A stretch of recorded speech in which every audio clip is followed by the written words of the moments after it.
Hello, I'm Arthur Reed. Welcome to the World War II History Channel, where we explore the pivotal moments and untold stories of the greatest generation. Before the thunder of heavy tracks ever shook the earth, there was only the gentle rustle of wind through the golden wheat fields of home. Close your eyes and listen to the quiet of a world that was still, for a brief and fragile moment, at peace. Picture the sprawling farmlands of the American Midwest, where the morning dew settled softly on wooden fence posts. Imagine the quiet, fog-draped streets of coastal towns, where the loudest sound was the clinking of milk bottles on a wooden porch, or the distant, rhythmic sweeping of a broom against a storefront sidewalk. This was the world of the boys who would soon ride into the darkest storms of history. They were not warriors born to the sound of trumpets. They were farmers with dirt beneath their fingernails. They were quiet clerks who spent their days organizing paper. They were mechanics who knew the intimate hum of a family tractor, and delivery boys who knew every stray dog on their route. They lived simple, quiet lives, woven together by Sunday dinners, the crackle of a radio in the evening, and the soft glow of porch lights calling them home when the sun dipped below the horizon. But a shadow was stretching across the ocean, long and cold, and soon the letters began to arrive. They were small, unassuming pieces of paper, delivered by hands that trembled just a little. The farewells were spoken in hushed tones at misty train stations. There were no grand parades in these small moments, only the tight, desperate embraces of mothers holding their sons a little too long. There were the silent nods of fathers, men who had perhaps seen their own wars, their eyes glassy with an understanding they could not bring themselves to speak aloud. Sweethearts stood on wooden platforms, holding onto wool coats, their tears hidden against shoulders, whispering promises to wait, promises to write, promises to love. And then, the train whistles blew, a lonely, haunting sound that echoed through the valleys, carrying these boys away from everything soft and familiar, and into the great, unknown expanse of the training camps. When they arrived at the vast, dusty plains of the training grounds, the air was different. It tasted of dry earth and canvas. It was here, beneath the heavy, endless skies of places like Texas and California, that they first met the giants. Row upon row of green steel machines sat silently in the sun. These were the tanks. To a boy from a quiet farm, they looked like sleeping leviathans, monsters made of iron and grease, resting heavily on the cracked earth. They were cold to the touch, forged in the roaring, fiery furnaces of a waking nation, but here, in the quiet morning light, they seemed almost peaceful. They were in an iron slumber, waiting for the breath of life that only these young men could provide. Imagine the first time a young man, used to the smooth, worn wood of a plow, placed his hands on the rough, olive-drab armor of a Sherman tank. The metal was unforgiving, thick and smelling of engine oil, cosmoline, and ozone. It was an intimidating sight. Yet, as the weeks turned into months, a quiet transformation began to take place in the dust. The boys who knew how to coax a dying truck back to life found that a tank engine, for all its massive, rumbling power, was just another heart that needed listening to. They learned the rhythm of the pistons, the heavy, metallic clanking of the treads, and the tight, claustrophobic smell of the interior. Inside the hull, it was a world of shadows. When the heavy steel hatches closed above them, shutting out the bright blue sky, the 5 men inside were plunged into a dim, cramped world illuminated only by the faint glow of instrument panels. It was tight, uncomfortable, and hot. Shoulders pressed against shoulders. Knees bumped in the dark. But in this shared, confined space, something beautiful and unbreakable began to form. Strangers became brothers. The driver in the front, the gunner peering through his sights, the loader surrounded by heavy brass shells, the bow gunner, and the commander standing in the turret, they became a single, living organism. They learned to communicate not just with crackling radios, but with gentle taps on the shoulder, a shared glance, an unspoken understanding of each other's fears. In the quiet hours of the evening, when the engines were finally shut down and the iron beasts were left to cool in the twilight, the human stories truly revealed themselves. The camps would settle into a soft murmur. Dust motes danced in the fading light. Inside the canvas tents, the warm, yellow glow of flashlights flickered on. This was the time for letters. Picture a young mechanic, his hands permanently stained with dark grease, holding a delicate fountain pen. He rests his notepad on a wooden crate, chewing his lip as he tries to find the words to comfort his mother. He doesn't write about the heat, or the deafening roar of the guns in practice, or the gnawing anxiety in his chest. Instead, he writes about the simple things. He tells her that the food isn't half bad, that the stars out here look just like the ones over their barn, and that his new friends are good, honest boys. He folds the paper carefully, sealing away his fears to protect the people he loves. It is a quiet, everyday heroism, the courage it takes to carry a heavy burden so that others might feel light. These letters, these delicate threads of paper bridging the gap between the iron world of the camps and the soft world of home, are the true artifacts of their journey. They remind us that beneath the helmets and behind the armor, they were just boys who missed the smell of their mother's kitchen and the sound of rain on a familiar roof. We hold onto these memories because they ground us, reminding us of the profound humanity woven into the fabric of this history. If you find yourself wanting to step closer to this era, to hold a piece of history in your own hands or see it brought to life on the screen, there are gentle ways to do so. Finding authentic World War II memorabilia, or sitting down to watch a beautifully crafted film like Midway on Amazon Prime, can be a profound way to honor their visual history and keep their memories breathing. Please, to keep yourself safe, only use the secure link I've placed in the description below. If you try to search for this on the internet, the top results are unfortunately often fake websites designed to scam you, and I want to make sure you are protected. Now, let us return to the quiet of the camp, as the night deepens and the stars blanket the sky. The letters are finished, tucked safely into envelopes to begin their long journeys back to small towns and quiet cities. The flashlights blink out, one by one, leaving the tents bathed only in the pale, milky light of the moon. The boys lie in their cots, pulling thin wool blankets up to their chins. Some drift quickly into the heavy, dreamless sleep of the exhausted. Others lie awake, listening to the gentle, rhythmic breathing of their new brothers, staring up at the canvas roof, wondering what the future holds. Outside, the tanks sit in perfect, silent rows. The moonlight catches on their steel edges, casting long, dark shadows across the sand. They are resting. The tracks that will soon tear through muddy fields and cobblestone streets are perfectly still. The guns that will soon speak in the thunderous language of war point quietly toward the horizon. The iron slumber continues for just a little while longer. In these final, peaceful moments before the ocean calls them away, the young men and their machines share a profound stillness.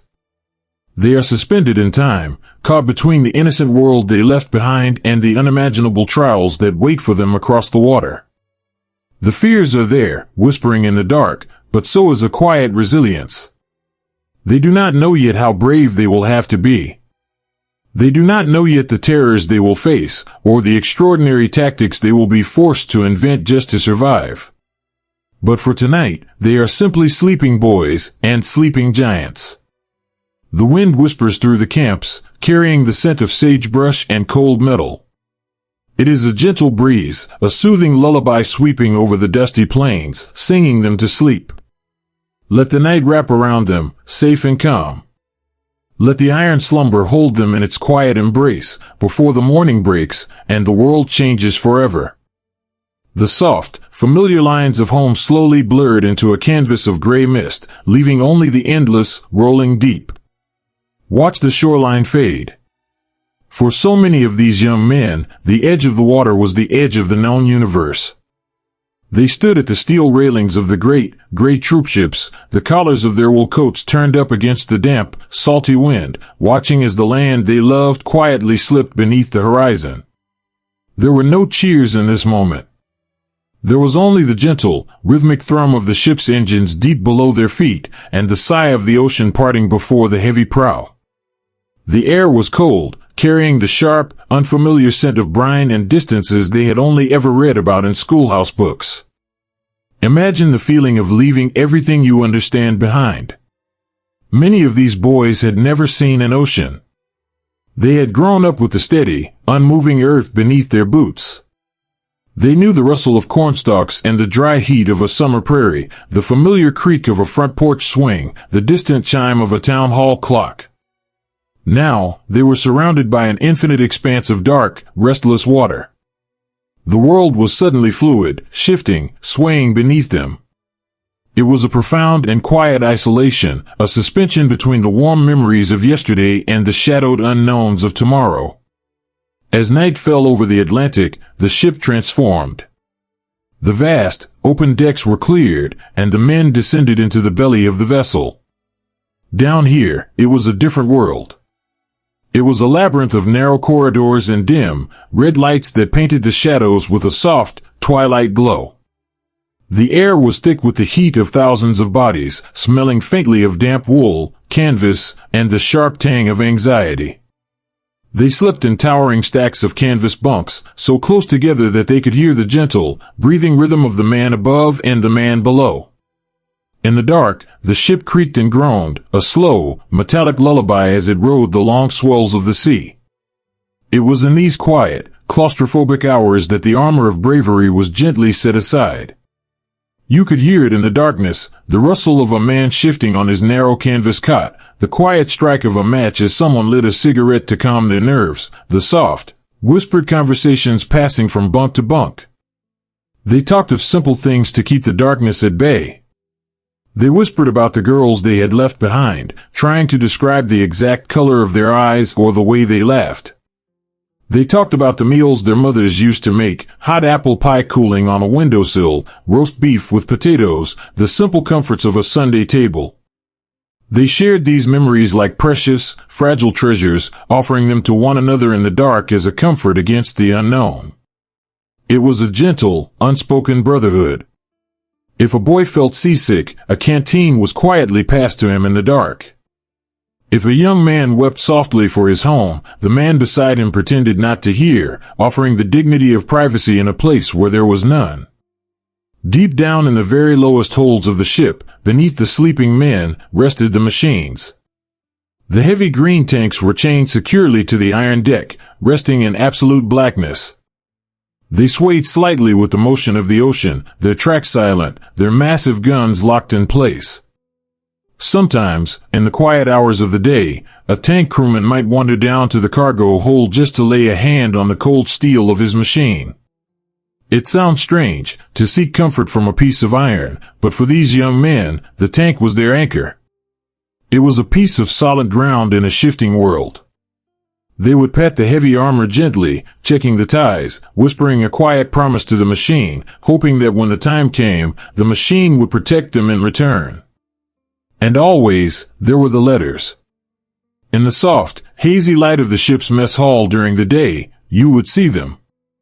Hundreds of young men, sitting knee to knee, heads bowed over small pieces of paper. The ship rocked, making their handwriting jagged and uneven, but they wrote anyway. They wrote letters they knew could not be mailed until they reached whatever distant shore awaited them. They wrote to tether themselves to the world they loved. Look closely at one of them. He is a young gunner from a small town in Ohio. He holds a crumpled photograph in his free hand, a picture of a young woman with a soft smile, standing by a wooden fence. The edges of the photograph are worn soft from being touched so many times. He stares at it for a long time, letting the memory of her voice wash over him, drowning out the hum of the ship's engines. Then, he presses his pen to the paper. He doesn't write about the fear that tightens his chest when he looks out at the dark water.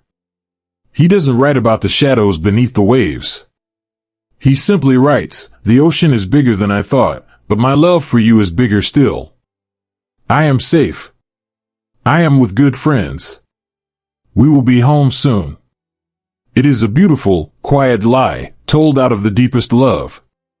It is the everyday heroism of the human heart, shielding others from the harshness of the world. Yet, as we float here with them in the quiet dark, listening to the gentle creak of the hull and the soft whispers of their hopes, we must softly acknowledge the truth they were sailing toward. The shores of Europe and Africa were not the soft, golden fields of their homes. They were sailing toward a reality that was jagged, unforgiving, and deeply chaotic. The images we often see in history books are sanitized, smoothed over by time and distance. But the reality these boys faced was stark and unflinching. To truly understand the weight of their sacrifice, to truly honor the depth of their quiet courage, we must sometimes look at the truth of what they endured. There is a deeply moving collection of unseen, raw images and uncensored video footage from the war, media that captures the harsh, unpolished reality of their experiences, far beyond what traditional platforms allow us to share here. It is a profound, sobering window into the world these young men were about to step into. I have made this collection available through Gumroad for those who wish to bear witness to their unvarnished history. Please, to keep yourself safe, only use the secure link I've placed in the description below. If you try to search for this on the internet, the top results are unfortunately often fake websites designed to scam you, and I want to make sure you are protected. Let the reality of their destination sit softly in your mind, and then let it fade, bringing you back to the gentle rhythm of the ship. For now, the war is still far away. For now, there is only the ocean, rolling on and on beneath a blanket of pale stars. The ship moves steadily forward, a solitary island of life in the great, dark expanse.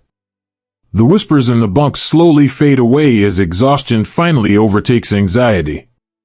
The boys drift into sleep, lulled by the constant, deep vibration of the engines and the rocking of the waves. They dream of golden wheat, of quiet streets, of the soft hands of the people they love. They hold tightly to these dreams, guarding them like candles in the wind. The ocean breathes around them, a steady, immense presence, carrying them forward through the misty veil of history. They are together. They are holding on. And as the night stretches endlessly on, the iron giants in the hold sleep silently beneath them, and the whispers across the ocean gently fade into the peaceful, unbroken calm of the sea. When the heavy iron ramp finally dropped, the first thing they felt was not the solid earth of home, but the shifting, burning whisper of foreign sand. Step off the steel deck with them, and feel the sudden, jarring change of the world. The ocean, with its damp, gray mist and its endless rolling swells, is gone. In its place is a landscape of profound and startling emptiness. The light of the North African sun was a brilliant, harsh gold, unlike the soft, hazy mornings of the American Midwest or the gentle, filtered light of a pine forest. The boys stepped off the landing craft, their heavy leather boots sinking deep into the beige dunes, and they squinted against a sky that was simply too large, too bright, and completely devoid of the comforting clouds they knew. The air was bone dry. It stole the moisture from their lips before they could even speak, tasting faintly of crushed rock and ancient dust. They looked out over a horizon that rolled endlessly, a vast, rippling ocean of sand that offered no shelter, no hiding place, and no comfort. This was a lonely, sweeping world. There were no green oak trees to offer a moment of shade, no familiar, babbling creeks to cool a tired brow or wash away the sweat of the day. There was just the endless expanse of the desert, stretching out like a quiet, immense challenge to the farm boys and city clerks who now found themselves standing on its edge. Their machines, brought ashore piece by heavy piece, seemed suddenly alien in this stark, unforgiving landscape. The green steel of the Sherman tanks, painted to blend in with the lush European countryside they had expected, stood out like dark, heavy shadows against the pale, glaring sand. The boys quickly learned that the desert was not just a place, it was a living, breathing entity, and it was endlessly hungry. A fine, almost invisible grit hung in the air at all times. It was a powder as fine as talc, but as abrasive as glass. It settled softly on their eyelashes, it mixed heavily with the sweat on their foreheads, and it found its way into every single folded seam of their cotton uniforms. But more importantly, it found the tanks. It was here, in the shadow of these green steel leviathans, that the crews spent their quietest, most dedicated hours. Imagine a young loader, a boy who only months ago was carefully stacking apples in a grocery store, now sitting on the hot hull of a tank. He has a torn cloth wrapped around his nose and mouth to keep out the dust. He holds a rag, delicately cleaning the fine sand away from the breech of the main gun. He moves with the careful, loving precision of a watchmaker. He knows, and his crew knows, that in this barren wasteland, the tank is their only shelter, their only way home. The sand was the very first enemy they faced, silently and persistently eroding the gears, clouding the periscopes, and choking the air filters of the heavy, rumbling engines. And in fighting this shared enemy, the bond between the 5 men inside each tank deepened into something unbreakable. They shared their meager, strictly rationed canvas buckets of water, carefully passing a warm, dented canteen down through the heavy steel turret hatch. They made sure the driver, sitting low in the blistering, stifling hole where the heat gathered and pooled, always got the first, precious sip. They wiped the dust from each other's faces without a word. They were learning to survive, together, leaning on one another in a place that seemed completely indifferent to their existence. But as the days stretched on, there was a quiet, heavy realization settling over the camps. They were not alone in this vast, shimmering emptiness. Somewhere, just over the hazy, wavering line of the horizon, waited the hardened, elite veterans of the German Panzer divisions. These were men who had lived and fought in the desert for seasons. They were men who had learned the cruel language of the sand, who knew how to use the blinding afternoon sun to hide their movements, and who understood how the flat, featureless terrain played tricks on a gunner's depth perception. For the American boys, fresh from the quiet, predictable training fields of home, this realization brought a sudden, humbling weight to their chests. In the late afternoon, as the heat began to slowly bleed out of the sky, they would sit together on the warm engine decks of their tanks.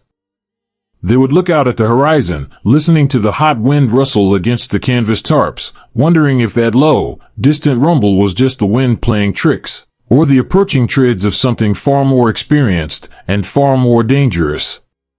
The bravado of the training camps melted away in the desert heat, replaced by a quiet, watchful reverence for the reality they were about to face. As the sun finally dipped below the dunes, painting the sky in breathtaking, violent strokes of violet and bruised orange, the desert underwent a profound transformation. The oppressive heat vanished, replaced almost instantly by a deep, biting cold that seeped through their boots and settled in their bones. The sky opened up, revealing a million glittering stars, brilliant, sharp, and impossibly close in the unpolluted blackness. It was in these freezing, quiet hours that the true heart of the crew was revealed. They would huddle together inside the tight, steel belly of the tank for warmth, pulling heavy, scratchy wool blankets over their shoulders. The small, dim interior light bulb cast a warm, amber glow on their exhausted faces. Out came the crumpled notepads, the ink pens, and the pencils worn down to the nub. How do you describe a desert sunset to a mother who has only ever known the gentle, rolling hills of Pennsylvania? How do you explain the absolute, terrifying silence of the dunes to a sweetheart sitting in a noisy diner in Chicago? A young tank commander, his face smeared with grease, rests his notepad on his knee. He writes carefully, in soft, looping letters. He writes, "The sand here is like an ocean of pale flour, and the stars are so bright, you feel as though you could reach up and pick one to keep in your pocket. I miss the smell of rain on the pavement, but we are looking after each other. Please, do not worry for me." He leaves out the part about the distant rumbling. He leaves out the chill that settles deep in his chest when he thinks of the veteran tanks waiting for them in the dark. He folds the letter with gentle hands, pressing all of his love, and all of his unspoken fears, into the crease of the fragile paper. These small, tender moments, the quiet wiping of grit from a friend's canteen, the shared glance of reassurance in the dark, the soft scratch of a pencil in the freezing desert night, are like footprints in the shifting sand. If left unattended, the heavy winds of time will simply blow them away, erasing the delicate marks of their humanity, leaving no trace of the quiet resilience these boys carried in their hearts.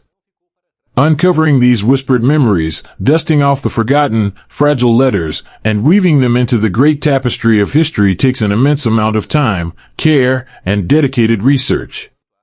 It is a quiet labor of deep love, done to ensure their footprints remain visible for us today. If you find peace in these stories, and if you wish to help support the massive effort it takes to keep this history alive, I would be deeply grateful for a small tip on my Ko-Fi page. Even something as small as $1 helps ensure these quiet voices are never lost to the wind. Please, to keep yourself safe, only use the secure link I've placed in the description below. If you try to search for this on the internet, the top results are unfortunately often fake websites designed to scam you, and I want to make sure you are protected. Now, take a deep, slow breath, and let us return to the quiet of the desert night, and the sleeping boys in their cold steel cocoon. The wind howls softly outside, a mournful, sweeping song slipping over the smooth, painted armor of the tank. Fine grains of sand hiss gently against the metal, a constant, whispering reminder of the world outside. Inside, the men are finally asleep. They sleep shoulder to heavy shoulder, pooling their precious body heat, a tangle of wool blankets and youthful fatigue. Their breathing is slow, rhythmic, and peaceful, perfectly matching the quiet, metallic ticking of the cooling engine block resting just behind them. In the dark, an arm rests over a friend's shoulder. A hand loosely clutches a folded letter from home. For this brief, suspended moment in the middle of the night, there are no enemies. There are no tactics to learn, no fears to conquer, no horizons to watch. There is only the dark, the stars, and the warmth of brotherhood in a cold, empty land. Tomorrow, the sun will rise again. It will climb over the dunes, painting the world in blinding white light. Tomorrow, they will wake, wipe the dust from their eyes, and close the heavy steel hatches above their heads. They will drive forward, their tracks cutting deep, temporary paths into the unknown. They will finally meet the veterans of the desert, and they will face the humbling shock of an enemy who knows the harsh art of war all too well. But tonight, let them sleep. Tonight, they are just young men far from the porches and fields of home, anchored to the earth by the sleeping green giant of their tank, and anchored to their own beautiful humanity by the boundless love they carry in their pockets. Let the desert wind sing them to sleep, a quiet lullaby beneath a blanket of ancient stars, before the long, arduous journey begins again in the morning light. The desert wind finally changed, carrying not just the ancient scent of sand, but the cold, bitter shadow of the jagged mountains ahead. Walk with them now, away from the vast and sunlit dunes, and into the tightening, breathless grip of the valleys. The land was rising up around them, replacing the endless, flat horizon with the towering, dark stone of the mountains. This was the doorway to a place called Kasserine, a narrow, winding pass where the sky was choked by heavy, gray clouds, and the air held a damp, unfamiliar chill. The boys in the green machines pulled their wool collars tighter against their necks. They watched the shadows deepen along the valley walls, feeling a quiet, instinctual unease settle in the pits of their stomachs. The open, sweeping desert had been a harsh teacher, but it had been honest in its emptiness. These mountains were secretive. They hid the horizon. They held their breath. For the farm boys from the wide, open plains of America, being funneled into these narrow, rocky corridors felt like stepping into a cold, dark room where someone was already waiting. And someone was waiting. Up in the mists, hidden among the crags and the heavy winter rain, the seasoned veterans of the German armored divisions sat in perfect stillness. They were not new to this dark dance. They had fought through seasons of mud and snow, learning the cruel and patient art of the ambush.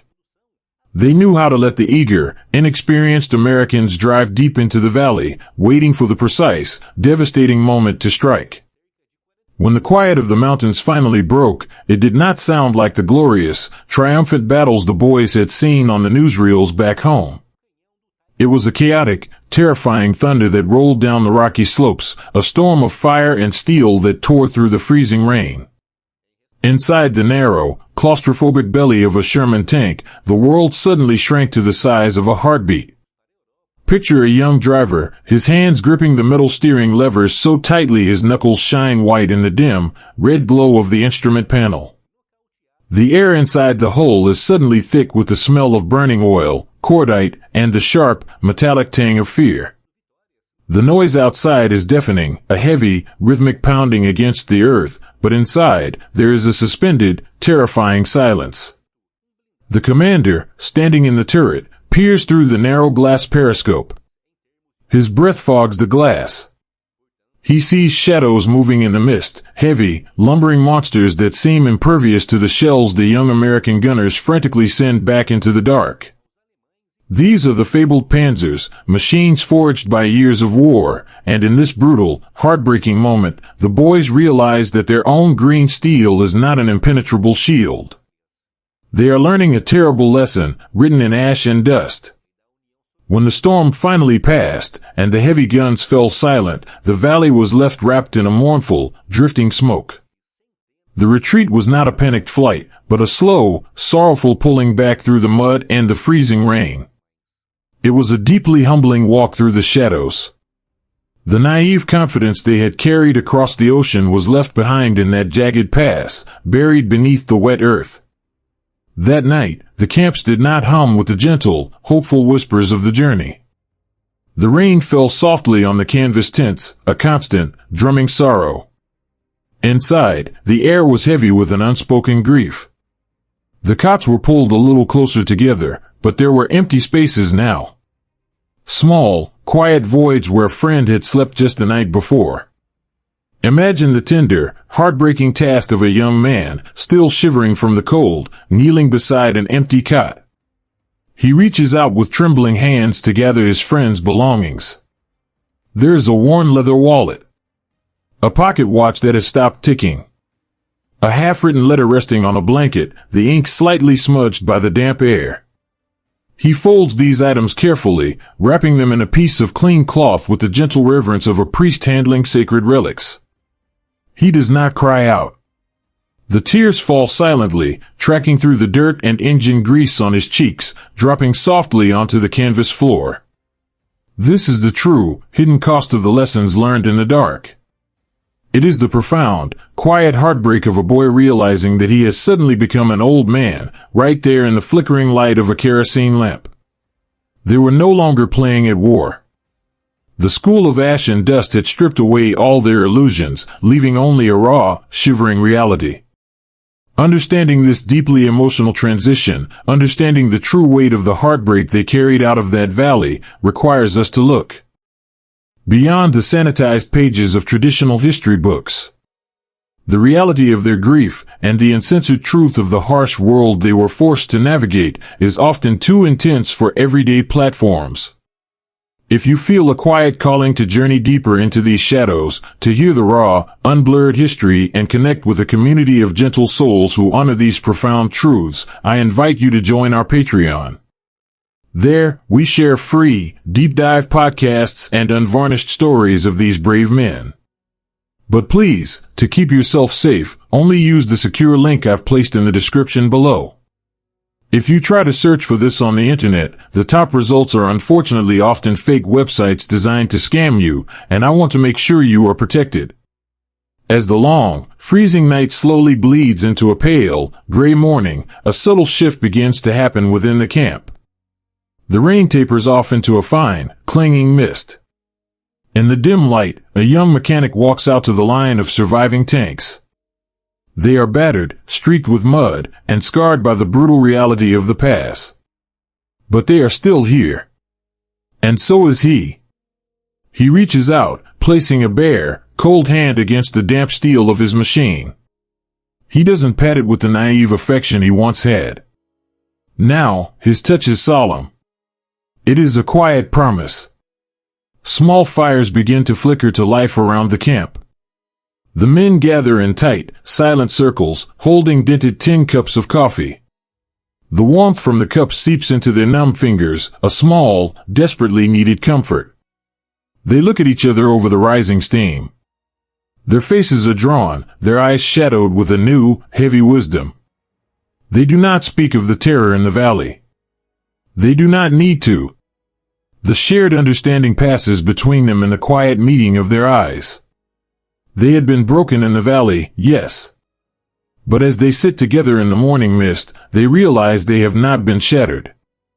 The fire of that terrifying ambush has burned away the soft, green edges of their youth, leaving behind a core of solid, unyielding iron. A young loader, the boy who used to stack apples in the grocery store, pulls his collar up against the morning chill. He rests his back against the muddy treads of his tank and pulls out his notebook. He stares at the blank page for a long time. He knows he cannot tell his mother about the terrifying shadows in the mist, or the deafening thunder of the guns, or the empty cot inside his tent.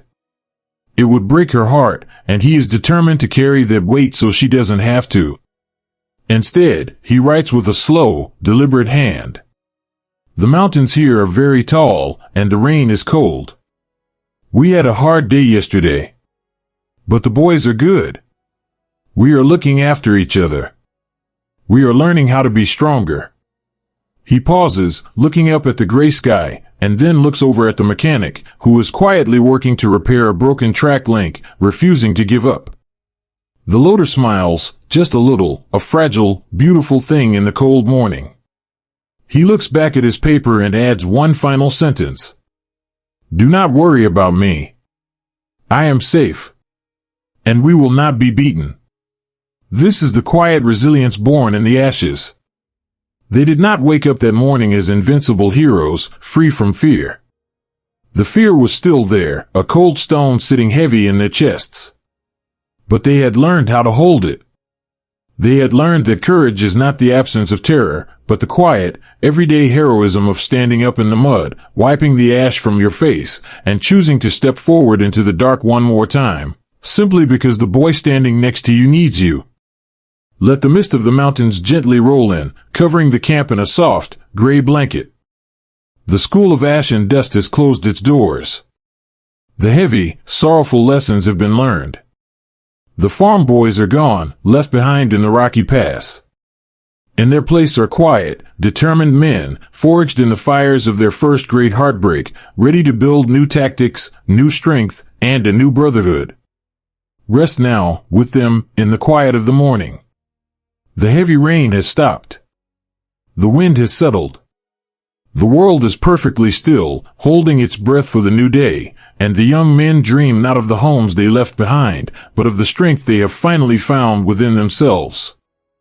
Out of the deepest mud, the strongest roots must patiently learn to grow. Listen to the quiet rhythm of the encampment, bathed in the soft, golden light of a calm afternoon. The violent storms of the mountain passes have faded away, leaving behind a profound and necessary stillness. The wind no longer howls through jagged rocks. Instead, it rustles gently through the canvas flaps of the tents, a soothing murmur that sounds almost like an apology from the world. The boys who returned from that cold valley are moving differently now. The frantic, eager energy of their early training days has been smoothed over, replaced by a slow, deliberate grace.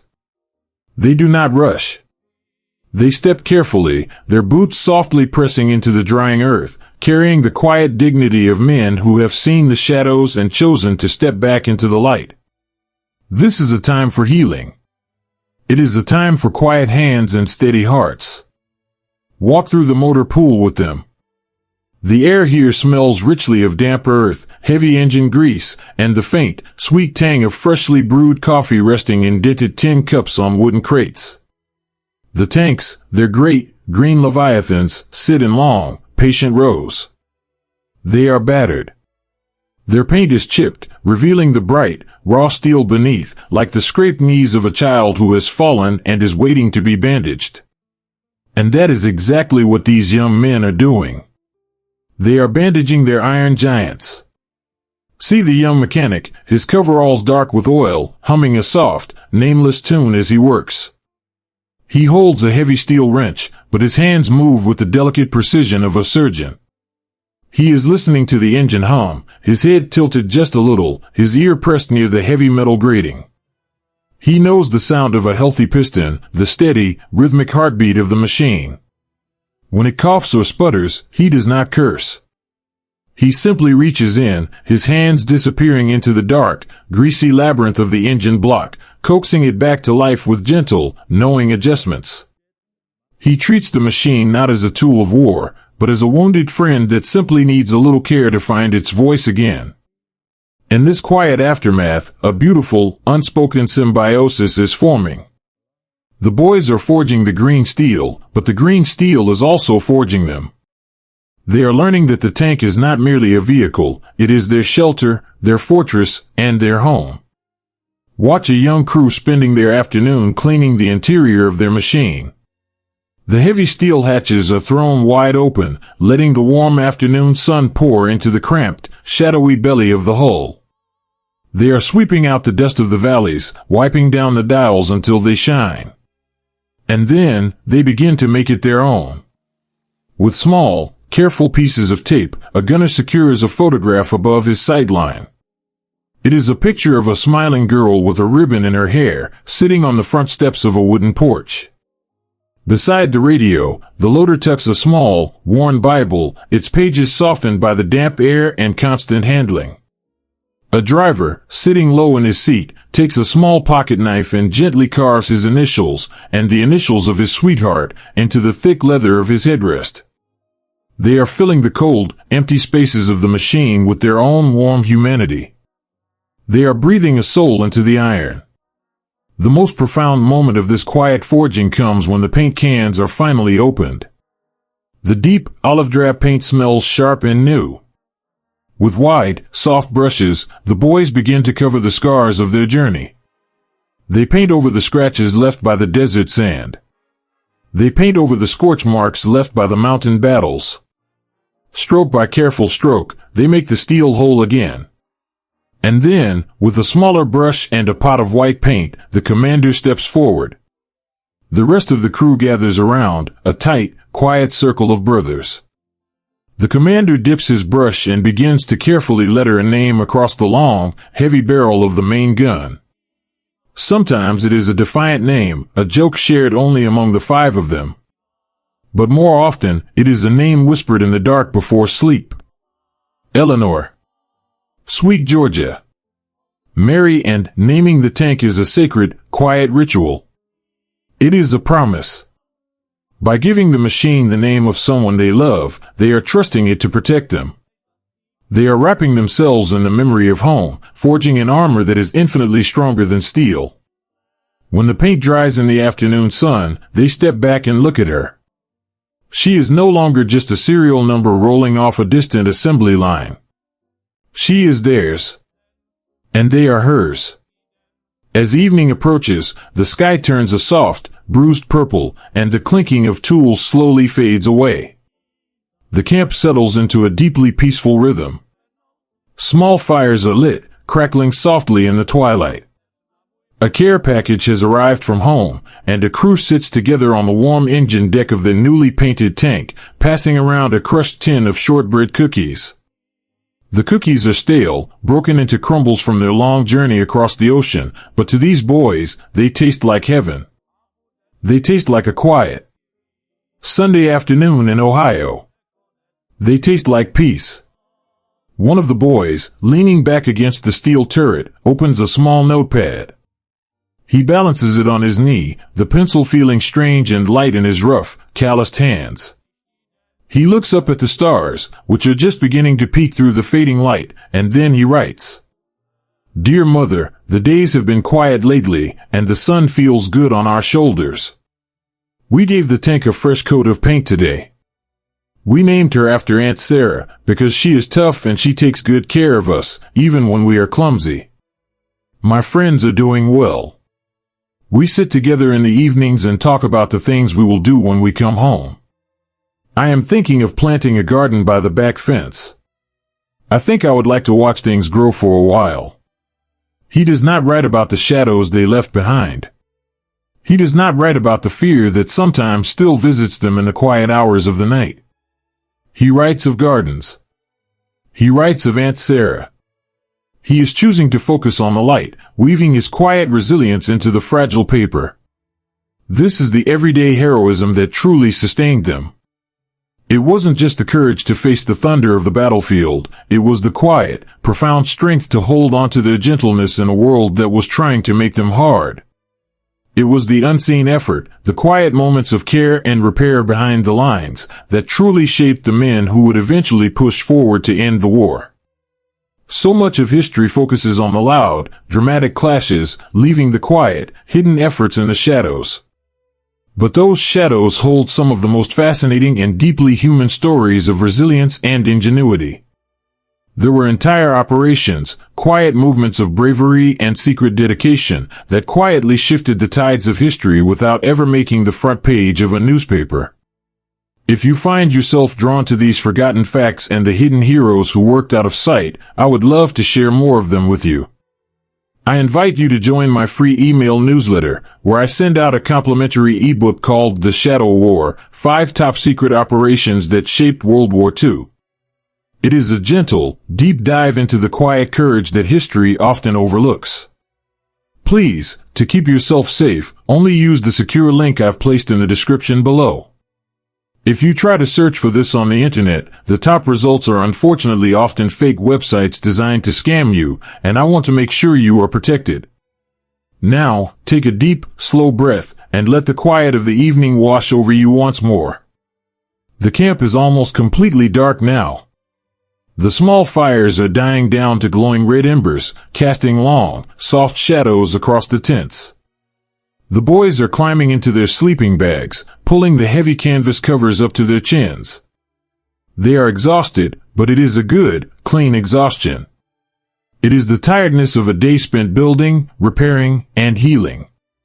Outside, the sentries begin their slow, measured walk along the perimeter. The soft crunch of their boots on the gravel is a rhythmic, comforting sound, a heartbeat that lets the camp know it is safe. And standing silently in the moonlight are the tanks. Their fresh green paint catches the pale light of the moon, making them look smooth and invincible. They are no longer sleeping strangers, they are familiar guardians, standing watch over the boys who care for them. The bond has been forged. The men and the machines are tethered together by shared hardship, by oil and grease, by shared rations and quiet tears, and by the painted names of the women they love. Tomorrow, the engines will roar back to life. Tomorrow, they will roll forward again, leaving the safety of the camp to face whatever the long road holds. They will carry the lessons of the ash and dust, but they will carry them with a new, quiet strength. They know now that they can be broken, and they know now that they can put themselves back together. But for tonight, there is no forward march. There is only the gentle, cool breeze blowing through the valley, carrying the scent of pine and distant rain. The young mechanic is asleep, his hands finally still. The driver is dreaming of a quiet garden by a back fence. The commander sleeps with a letter folded neatly over his heart. Let them rest. Let the night hold them in its soft, dark embrace. The green steel has been forged, and the boys are ready. But in this peaceful, suspended moment, they are simply breathing softly under a blanket of stars, safe, together, and at peace. Sleep well, young men. Sleep well, iron giants. The morning is still far away. The ancient earth of Normandy held secrets in its tangled roots, waiting quietly in the heavy summer mist. Breathe in the damp, sweet air of the French countryside, and step away from the chaotic shores. The young men have left the ocean behind them, moving slowly inland, their heavy green machines rolling softly over dirt roads that have been here for centuries. As the salty breeze of the coast fades, it is replaced by the rich, intoxicating scent of crushed grass, wild mint, and ripening apples. The world here is impossibly green. It looks exactly like the pastoral paintings hanging in the quiet, dusty libraries of their hometowns. But as the boys push deeper into this beautiful landscape, the sky above them begins to shrink. They have entered the bocage. This is a labyrinth woven from the very earth itself. Imagine a patchwork quilt of tiny, uneven fields, stitched together not by simple wooden fences, but by massive, ancient hedgerows. These are not the polite, manicured hedges of an American suburb. These are towering walls of packed earth, some thick as a house, crowned with a wild, impenetrable tangle of briars, hawthorn, and ancient oak roots. For hundreds of years, French farmers had piled stones and dirt at the edges of their lands, letting nature bind them together into natural fortresses. For the boys sitting inside the steel bellies of the Sherman tanks, this lush, green paradise quickly became a claustrophobic puzzle. The narrow sunken lanes between the fields were so tight that the thick, leafy branches scraped constantly against the sides of the tanks, a soft, endless whispering of leaves against metal. The air down in these lanes was completely still, heavy with humidity and the smell of warm engine exhaust. The beautiful, rolling horizons they had trained for in the open deserts and wide plains were gone. Here, the world ended 10 feet in front of them, blocked by a wall of leaves. It was a quiet, suffocating dread. The elite, veteran defenders of the German army were waiting somewhere just on the other side of those leaves, hidden perfectly in the deep shadows. The problem was a matter of simple, tragic geometry. When a young American driver tried to push his tank over one of these massive earthen banks, the front of the tank would ride high up into the air. The long barrel of the main gun would point uselessly at the clouds. And worse, as the tank tilted backward, the thin, unarmored steel of its belly would be exposed to the shadows below. It was a moment of profound vulnerability. The boys felt entirely naked, suspended in the air for agonizing seconds, waiting for a flash of fire from the hidden enemy. The fear was not a loud, panicked thing. It was a heavy, silent weight that sat perfectly still in the center of their chests. They spoke in hushed whispers inside the turret, even when the engine was off. They felt that if they spoke too loudly, the hedgerows themselves might hear them. When the sun finally began to set, casting long, soft shadows across the small pastures, the tanks would reverse into tight defensive circles. The heavy engines would tick quietly as they cooled. In these twilight hours, the true, gentle nature of these young men emerged from beneath the anxiety. Picture a crew resting in the deep shade of an apple tree. The commander, a boy no older than 22, has opened a prized tin of peaches from a care package. He does not eat them himself. Instead, he carefully passes the tin around, making sure the sweet, syrupy juice is shared equally among his brothers. The loader, his face still smudged with dark grease, sits with his back against the cool steel of the tracks. He has a small, leather-bound journal resting on his knees. He moistens the tip of his pencil with his tongue and begins to write. Dear Mother, France is so green it hurts the eyes. There are apple orchards everywhere, and the air smells just like the fruit cellar back home after a rainstorm. We are traveling through roads made of tall bushes and dirt walls. It is very beautiful, but it is hard to see where we are going. I wish I had brought grandfather's pruning shears. We could certainly use them here. He pauses, looking up at the towering silhouette of the hedgerow blocking out the stars. He swallows the tightness in his throat. He does not write about the terrifying feeling of the tank tilting toward the sky. He does not write about the shadows that seem to watch them from the leaves. The boys are taking good care of me, he continues, his handwriting slow and deliberate. We had peaches tonight. I am keeping my socks dry, just like you asked. Please give the dog a pat on the head for me. I am safe, and I will be home when the leaves turn.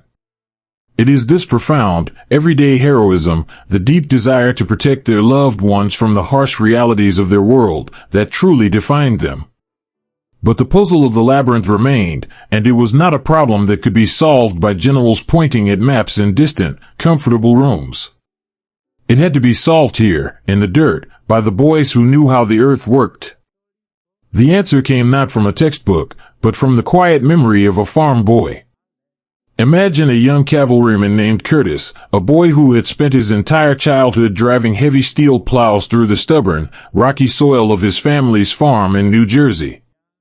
As he sat by a small, sputtering campfire, drawing aimless shapes in the dirt with a stick, he thought about the way a plowshare cuts. A plow does not try to climb over the earth, it bites into it. It shears through the roots. It stays low, and it pushes through. He looked back toward the Normandy beaches, where thousands of twisted steel barriers, planted by the German army to rip the bottoms out of landing craft, lay scattered and abandoned in the sand. They were massive, jagged beams of solid iron. an idea, quiet and brilliant, began to take root. In the dead of night, beneath a silver crescent moon, a gentle, industrious magic began to happen. The motor pool became a place of quiet, determined creation. The mechanics and the farm boys gathered up the twisted steel from the beaches. They dragged the heavy iron crosses into the small clearings. Listen softly to the sounds of the night. There is the gentle hum of portable generators. Then, the sharp, sudden hiss of a welding torch. Brilliant, dancing blue light spills across the ancient green leaves of the hedgerows, illuminating the focused, exhausted faces of the boys. They are working together, holding the heavy steel in place with thickly gloved hands, melting the enemy's own iron and fusing it to the front of their beloved Shermans. They were giving their gentle giants teeth. They were building steel tusks. They called them rhinos. It is a deeply moving thing to visualize these young men, thousands of miles from home, using the memories of their fathers' farms to fashion a key that would unlock the very landscape of Europe. We often long to connect visually with these moments, to see the faces lit by the welder's spark, or to hold a piece of the history they walked through. If you wish to bring the visual history of this era into your own home, or honor their journey by watching a beautifully crafted historical film like Midway on Prime, I warmly recommend exploring the World War II memorabilia and films available through Amazon. It is a wonderful way to keep their memories vivid and close to your heart. Please, to keep yourself safe, only use the secure link I've placed in the description below.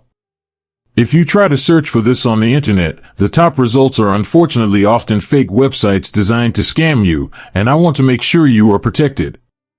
Now, let the blue light of the welding torches gently fade, and let the soft pink light of the morning slowly filter through the apple trees. The mist is still clinging heavily to the wet grass. The birds have not yet begun to sing. At the edge of the field, a Sherman tank sits idling. Its engine is a low, steady purr, a rhythmic breathing in the cool air. But its face has changed. Welded to its lower front plate are four heavy, jagged steel prongs, pointing fiercely toward the wall of earth and roots. The driver, the farm boy who remembered the plow, grips his steering levers. He takes a long, slow breath. The commander taps him gently on the shoulder, the silent signal to move forward. The tank lurches into motion. It does not speed. It crawls forward with a quiet, deliberate power. As it meets the towering hedgerow, the boys inside brace themselves, expecting the terrifying tilt, the helpless point toward the sky. But the tilt never comes. Instead, the newly forged steel tusks bite deep into the damp earth. The sound is incredible, a deep, tearing groan as centuries-old oak roots are simply snapped in half. The heavy iron shears through the packed dirt, exactly like a plow cutting a spring field. The engine roars, just for a moment, a deep sound of pure, forward effort, and then, the tank simply bursts through the other side. A shower of dirt, crushed leaves, and broken branches cascades over the green armor. Sunlight instantly floods through the new hole in the wall, pouring over the turret and warming the steel. The tank sits perfectly level in the next field, its gun pointing straight ahead into the shadows, fully protected, fully grounded, and fully victorious. Inside the tight, dark hull, there is a moment of absolute, stunned silence. And then, a collective exhale. A breath they feel they have been holding ever since they left the ocean. The driver leans his forehead against his periscope and closes his eyes, a soft, trembling smile spreading across his grease-stained face. The loader reaches out and squeezes the gunner's shoulder. They have done it. They have broken the labyrinth. Through the quiet ingenuity of boys who knew the soil, the terrifying walls of Normandy have been reduced to mere dirt and leaves. The dread that had settled so heavily in their chests dissolves, replaced by a warm, quiet surge of hope. They are no longer trapped. The road ahead is open again. As the day continues, the muffled sounds of snapping roots and tearing earth echo softly across the countryside, as hundreds of rhinos gently but firmly push their way through the ancient walls. The shadows on the hedgerows lose their power. The unseen enemy is forced to retreat from the light. When night falls once more over the fields of France, the tanks do not hide in the sunken lanes. They rest proudly in the open pastures, their iron tusks still caked with the dark, rich soil of their victory. The stars will silently overhead, keeping watch. The boys lie in their sleeping bags beneath the apple trees, the scent of crushed mint still lingering in the air. Their letters home tonight will be a little lighter. Their dreams will be a little sweeter. They have faced the ancient, tangled dark, and they have carved their own path toward the morning. Let the rustling leaves sing them a soft lullaby, and let them sleep, safe and deeply at peace, in the quiet, open fields they have finally earned. Even in the softest morning fog, the sudden silence of the birds can make a young man's heart stop. Breathe in the cool, damp air of the early morning.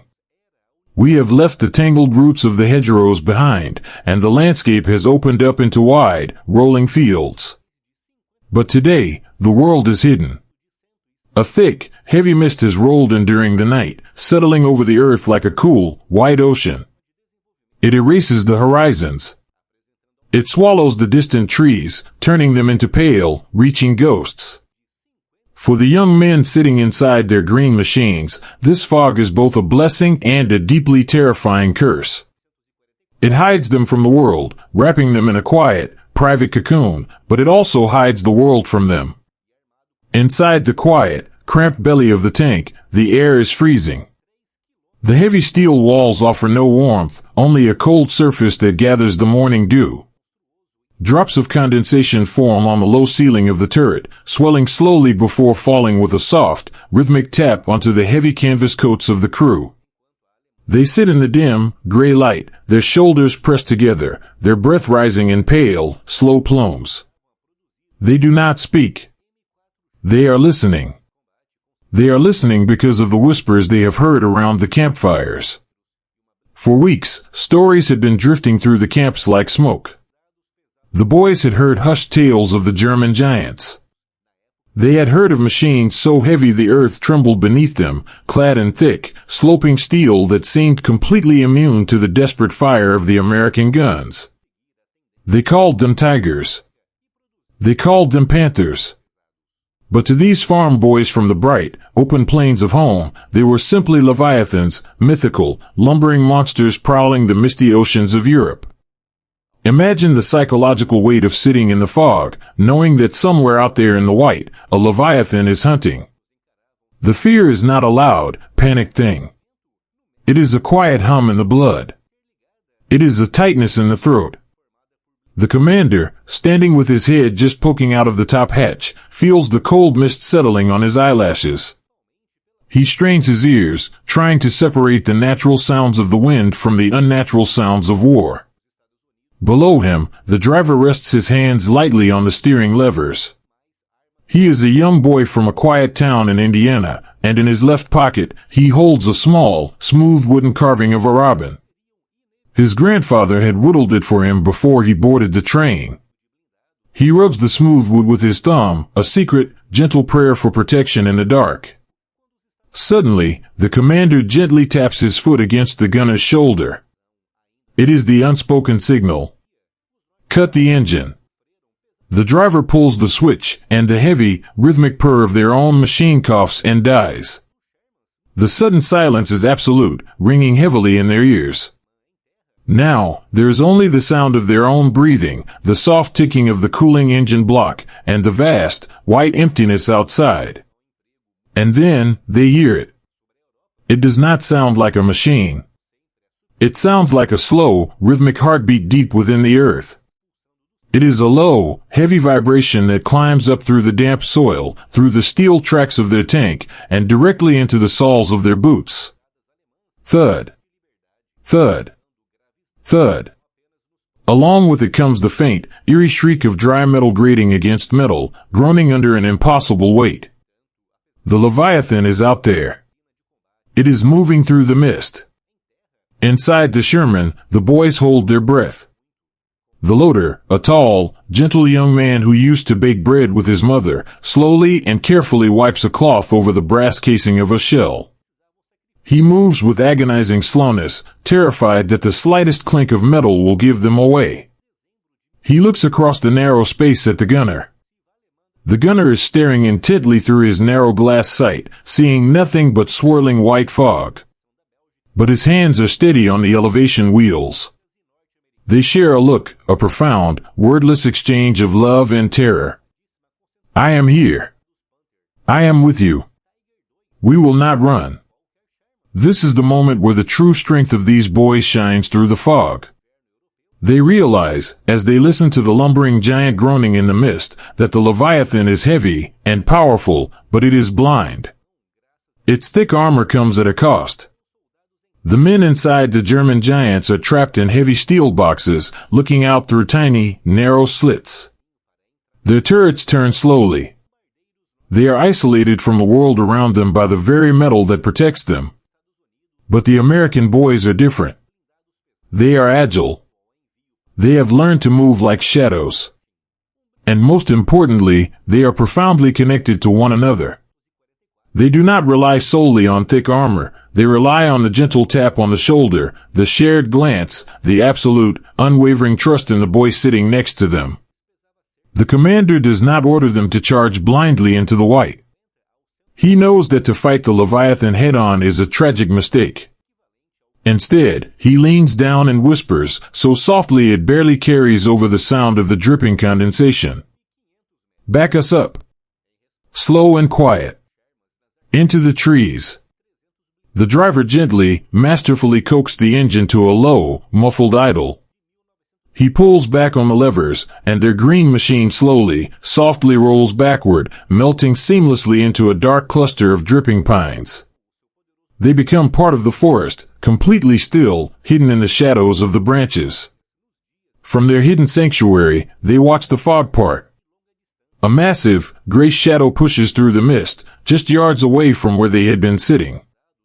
It is immense, a towering block of hardened steel, its long gun sweeping blindly through the empty air. The ground shakes violently as it passes. The boys in the trees sit perfectly still, their hearts pounding a frantic rhythm against their ribs.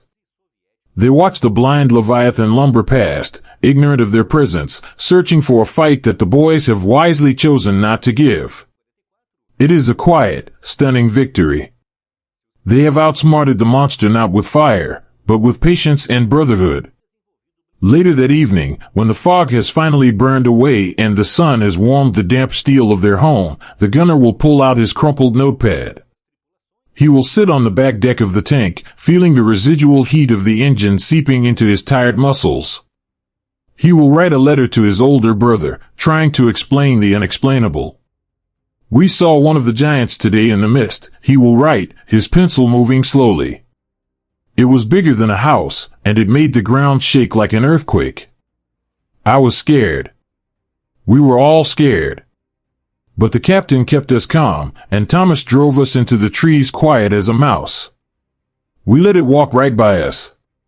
We are learning that you don't always have to be the biggest or the strongest. Sometimes, you just have to be smart, and you have to trust your friends. We are looking after each other out here. Please tell Mom the sweater she knit is keeping me warm in the mornings. He folds the letter, sealing his fears and his quiet triumphs into the paper. It is a beautiful sentiment, a gentle framing of a deeply terrifying reality. But as we sit with these stories, listening to the soft rustle of the letters and the quiet hum of their resilience, we must also acknowledge the stark truth of what these boys were truly facing. The giants in the mist were real, and the devastation they could cause was absolute. The sanitized versions of history often shield us from the true, visceral intensity of these encounters, smoothing over the jagged edges of their reality. To deeply understand the profound courage of these young men, we must sometimes bear witness to the unvarnished truth of their world. I have carefully curated a digital collection of unseen, raw images and unblurred video footage from the war, media that captures the harsh, uncensored reality of the landscapes they fought in and the absolute destruction wrought by the machines they faced. It is a sobering, deeply respectful window into the true weight of their sacrifice, available on Gumroad for those who wish to honor their memory by seeing the world exactly as they did. Please, to keep yourself safe, only use the secure link I've placed in the description below. If you try to search for this on the internet, the top results are unfortunately often fake websites designed to scam you, and I want to make sure you are protected.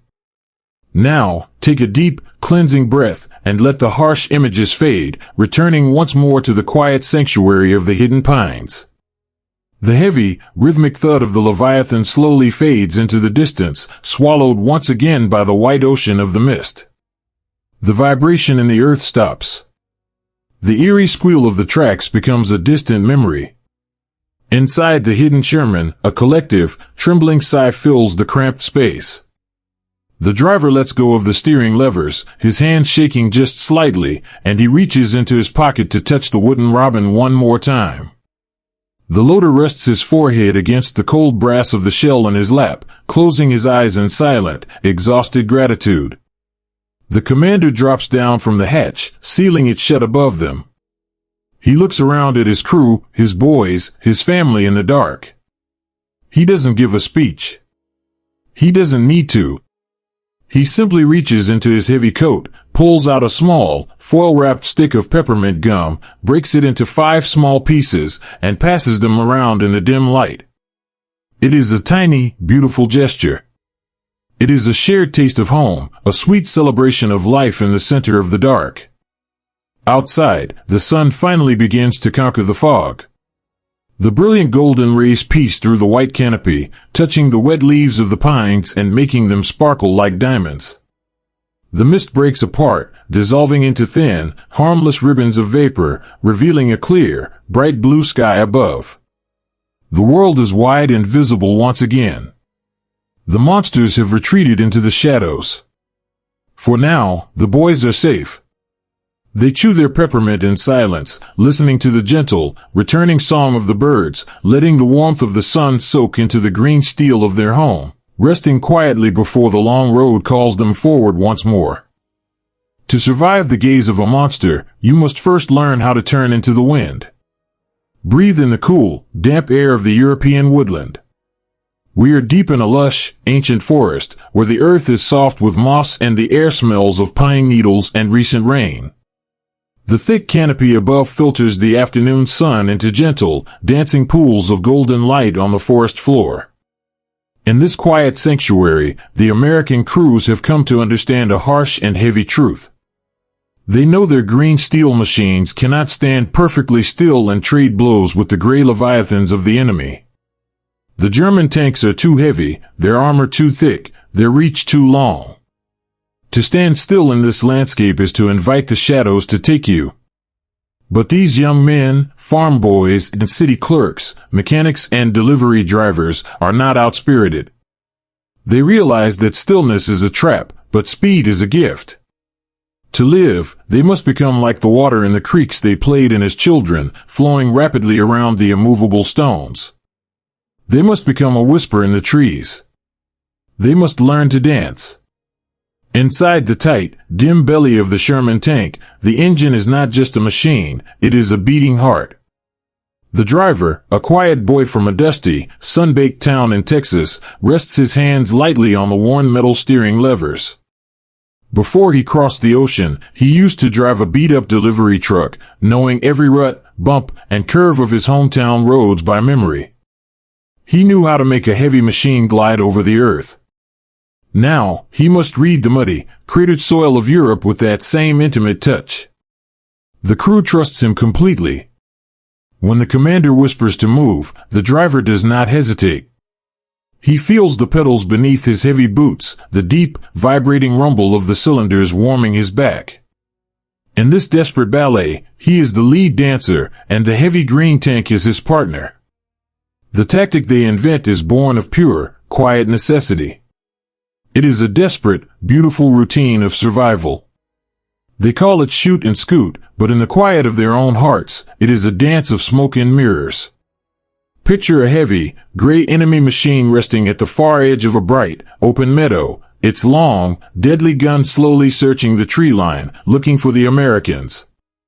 The American crew does not charge blindly into the sun. They wait in the dappled shadows of the pines. The waiting is a quiet eternity. The forest is alive with the gentle hum of insects and the soft, rhythmic tapping of a woodpecker somewhere far away. Inside the turret, they listen to their own slow, measured breathing. The loader, a boy with soft hands who once played the piano in his small-town church, gently and carefully slides a special brass shell into the breech of the main gun. It is not a shell meant to shatter heavy armor. It is a shell meant to create a beautiful, blinding illusion.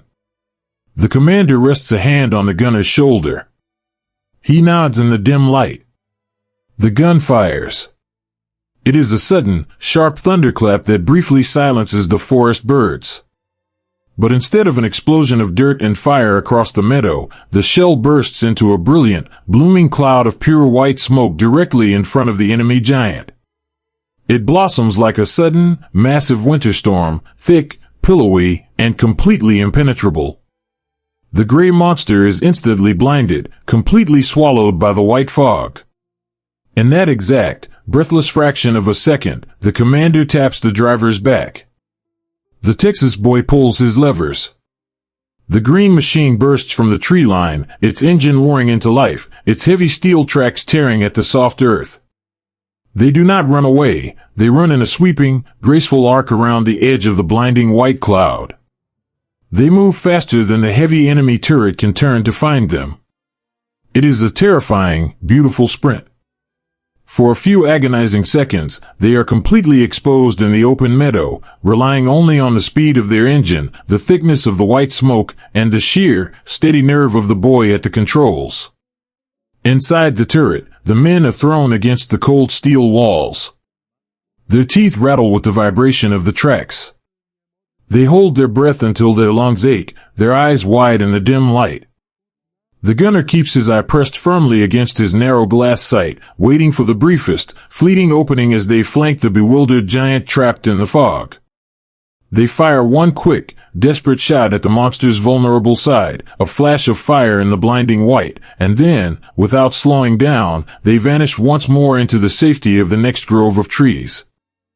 When the white smoke finally clears, drifting away on the afternoon breeze like morning mist, the meadow is completely empty. The green machine is gone. It is a phantom that struck from the mist and melted back into the shadows. Inside the hidden sanctuary of the new trees, the American driver gently cuts the engine. The silence that follows is absolute and deafening, rushing back into their ears to replace the roar of the motor. They sit in the dim, cramped interior, their chests heaving, their faces smeared with dark soot and pale sweat. The loader leans back against the cold steel of the radio, his eyes closed. The commander leans down from his seat, his hands trembling just a little, and firmly squeezes the driver's shoulder. It is a quiet, powerful touch that says everything words cannot hold. You saved us. You kept us alive. We are still here. A shared canteen of water is passed around in the near dark. The water is metallic and lukewarm, but to these boys, in this exact moment, it tastes like sweet nectar. It tastes like tomorrow. As evening approaches, the fierce adrenaline slowly drains from their blood, replaced by a deep, heavy, and profound exhaustion. The sun dips below the horizon, painting the sky above the forest canopy in soft, soothing shades of lavender and bruised rose.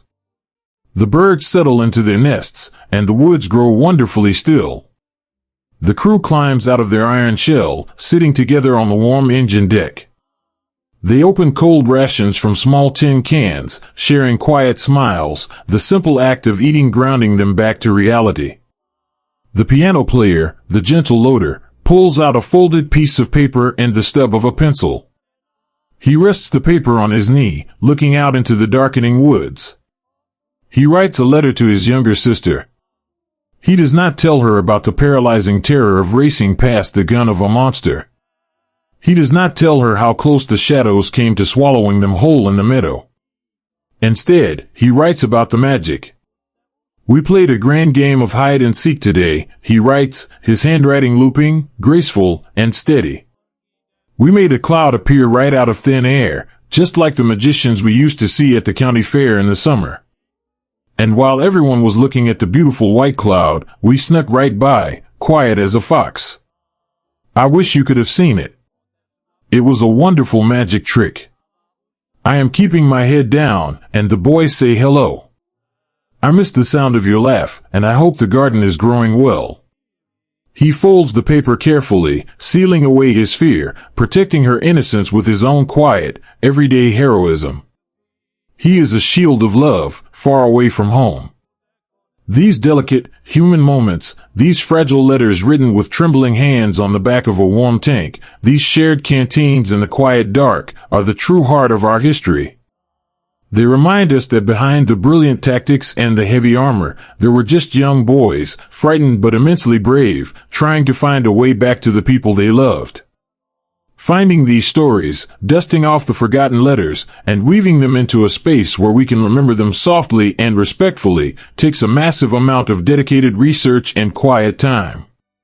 It is a true labor of love to keep these whispers alive.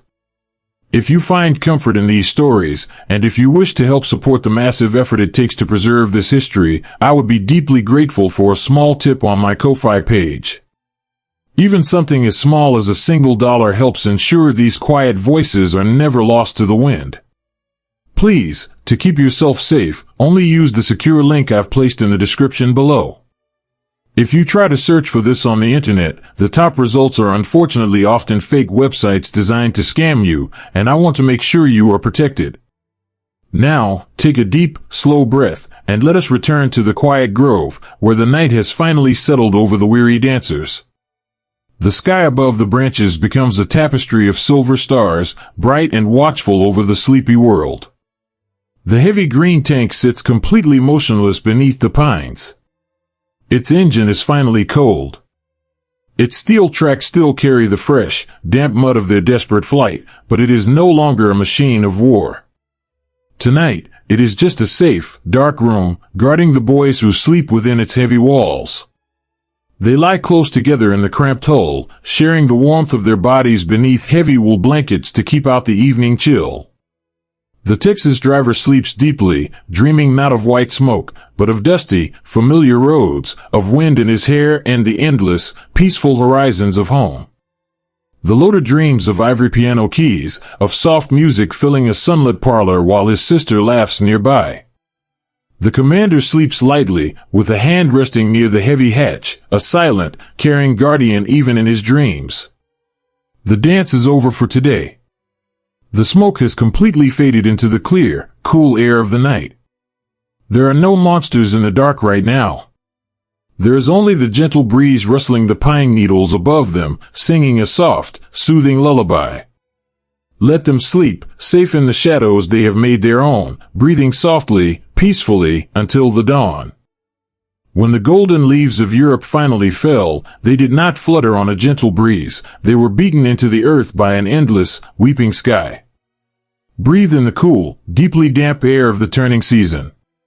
The bright, blinding days of summer, with their choking dust and brilliant, wide horizons, have slowly faded away.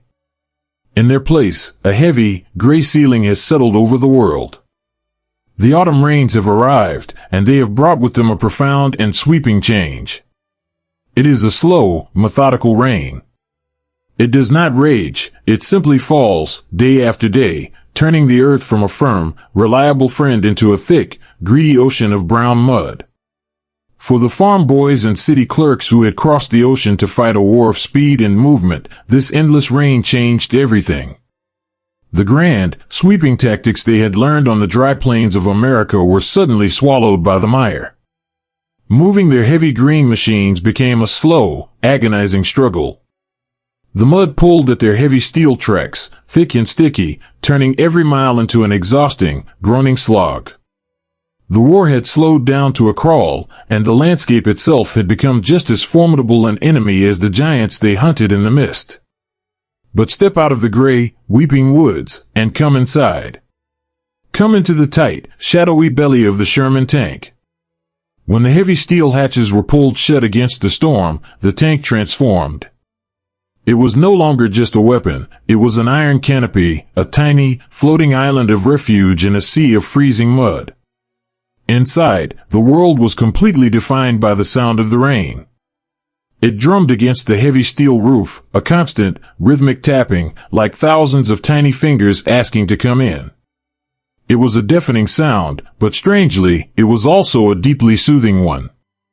The relentless drumming washed away the distant sounds of artillery.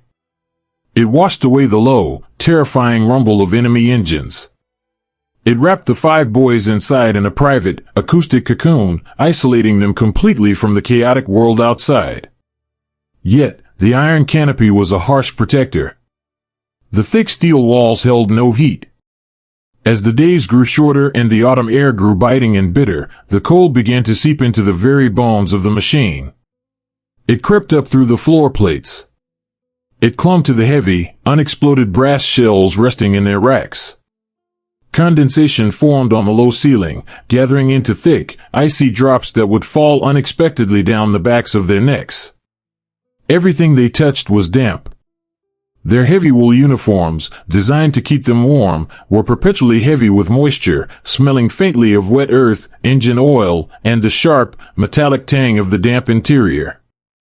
Imagine the sheer, exhausting misery of never being truly warm, and never being truly dry. Their hands were perpetually numb, their knuckles scraped and raw from slipping on wet metal. And yet, in the very center of this freezing, damp darkness, the human spirit found a way to spark a brilliant, warming light. It did not come in the form of a grand victory, but in the simple, quiet magic of a shared cup of coffee. Picture the crew, huddled close together in the cramped space, their shoulders touching to share whatever meager body heat they could spare. The commander, sitting quietly in his seat, reaches into a small, dry canvas bag he has carefully guarded for weeks. He pulls out a small tin of coffee grounds. To these freezing boys, those dark, coarse grounds are more precious than gold. Using a small, portable burner, or sometimes just the residual, fading heat of the massive engine block behind them, they slowly heat a dented tin canteen cup of water. It is a quiet, sacred ritual. They watch the water with a quiet reverence, waiting for the first, tiny bubbles to appear. When the coffee is finally stirred into the hot water, the scent that fills the tight cabin is nothing short of miraculous. The rich, earthy, roasted aroma cuts instantly through the smell of damp wool and stale air. It smells like Sunday mornings in a warm kitchen. It smells like diners on the corner of a busy street. It smells profoundly and completely of home. The commander does not take the first sip. He carefully wraps his freezing, dirt-stained hands around the warm tin cup, feeling the heat seep into his numb palms, and then he passes it down into the shadows. He hands it to the driver.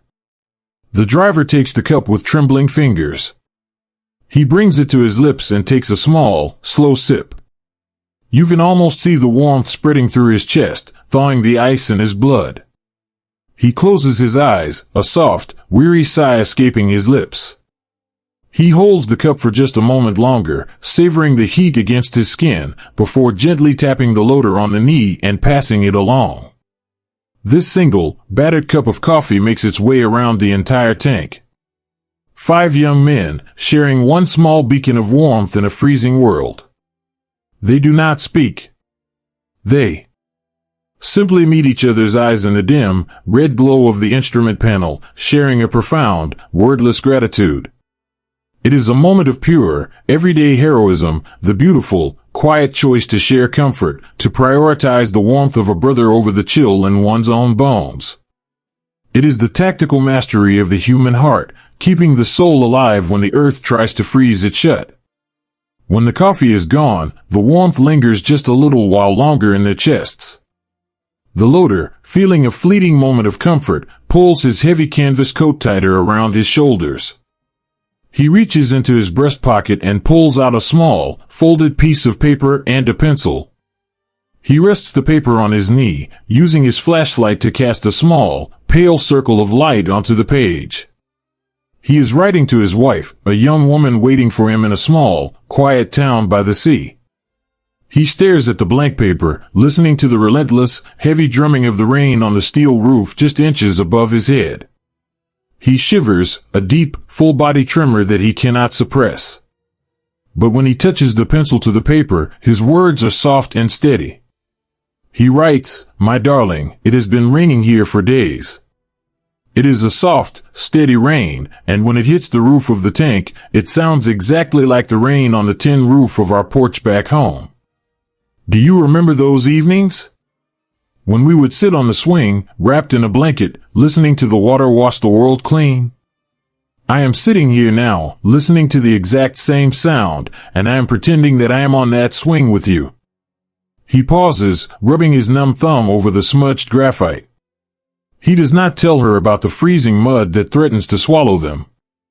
He does not tell her about his numb toes, or the terrifying way the cold makes their metal tracks slip and slide on the narrow roads.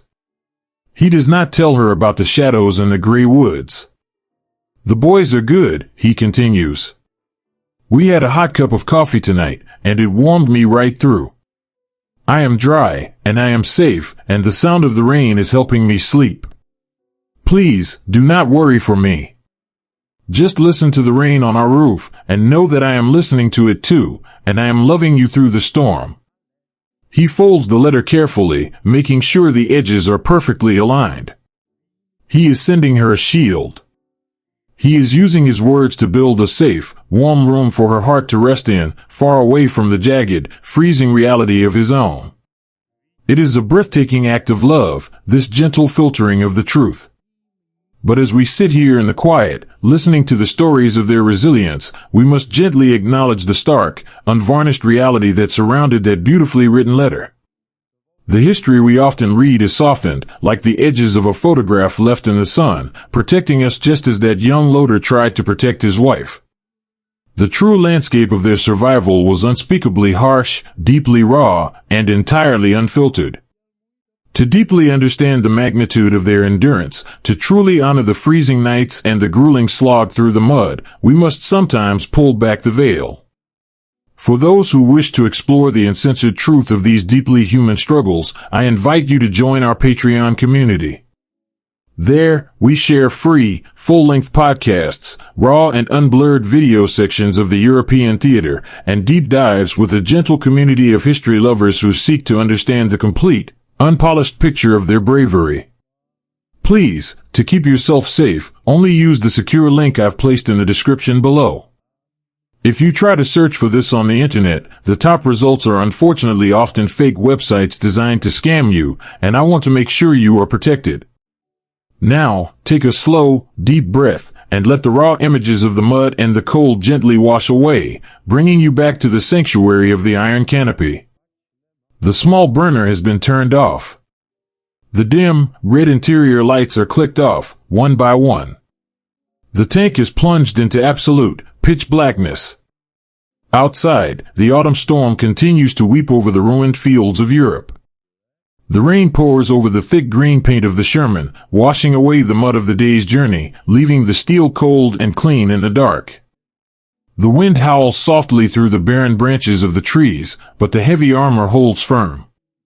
It does not yield to the wind, and it does not let the water in. Inside the blackness, the 5 boys arrange themselves as best they can in the cramped space.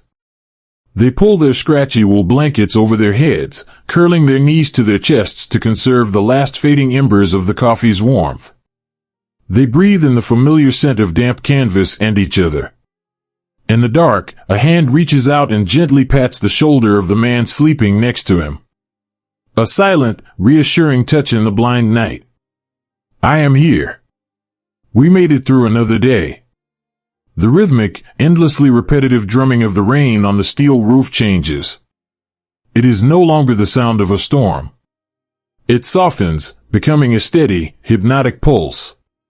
It is a heavy, metallic lullaby, a sweeping, rhythmic shushing that drowns out the anxieties of tomorrow and the exhaustion of today. The loader holds his folded letter tightly against his chest, right over his heart, dreaming of a porch swing and a tin roof far across the ocean. The driver dreams of a warm fire.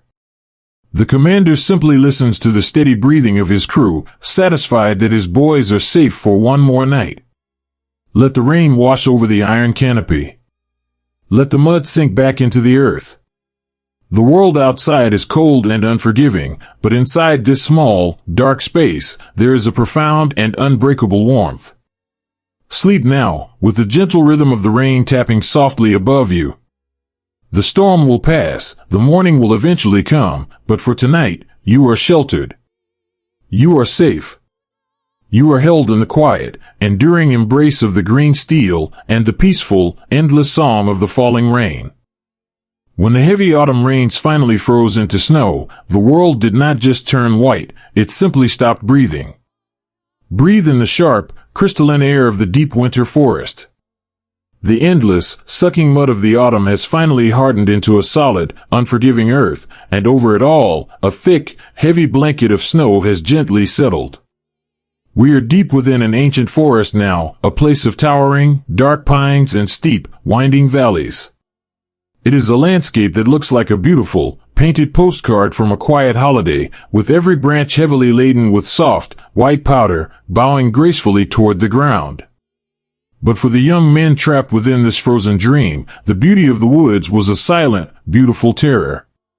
The snow fell without a sound, day after day, night after night. It was a suffocating, muffling snowfall that swallowed the world whole.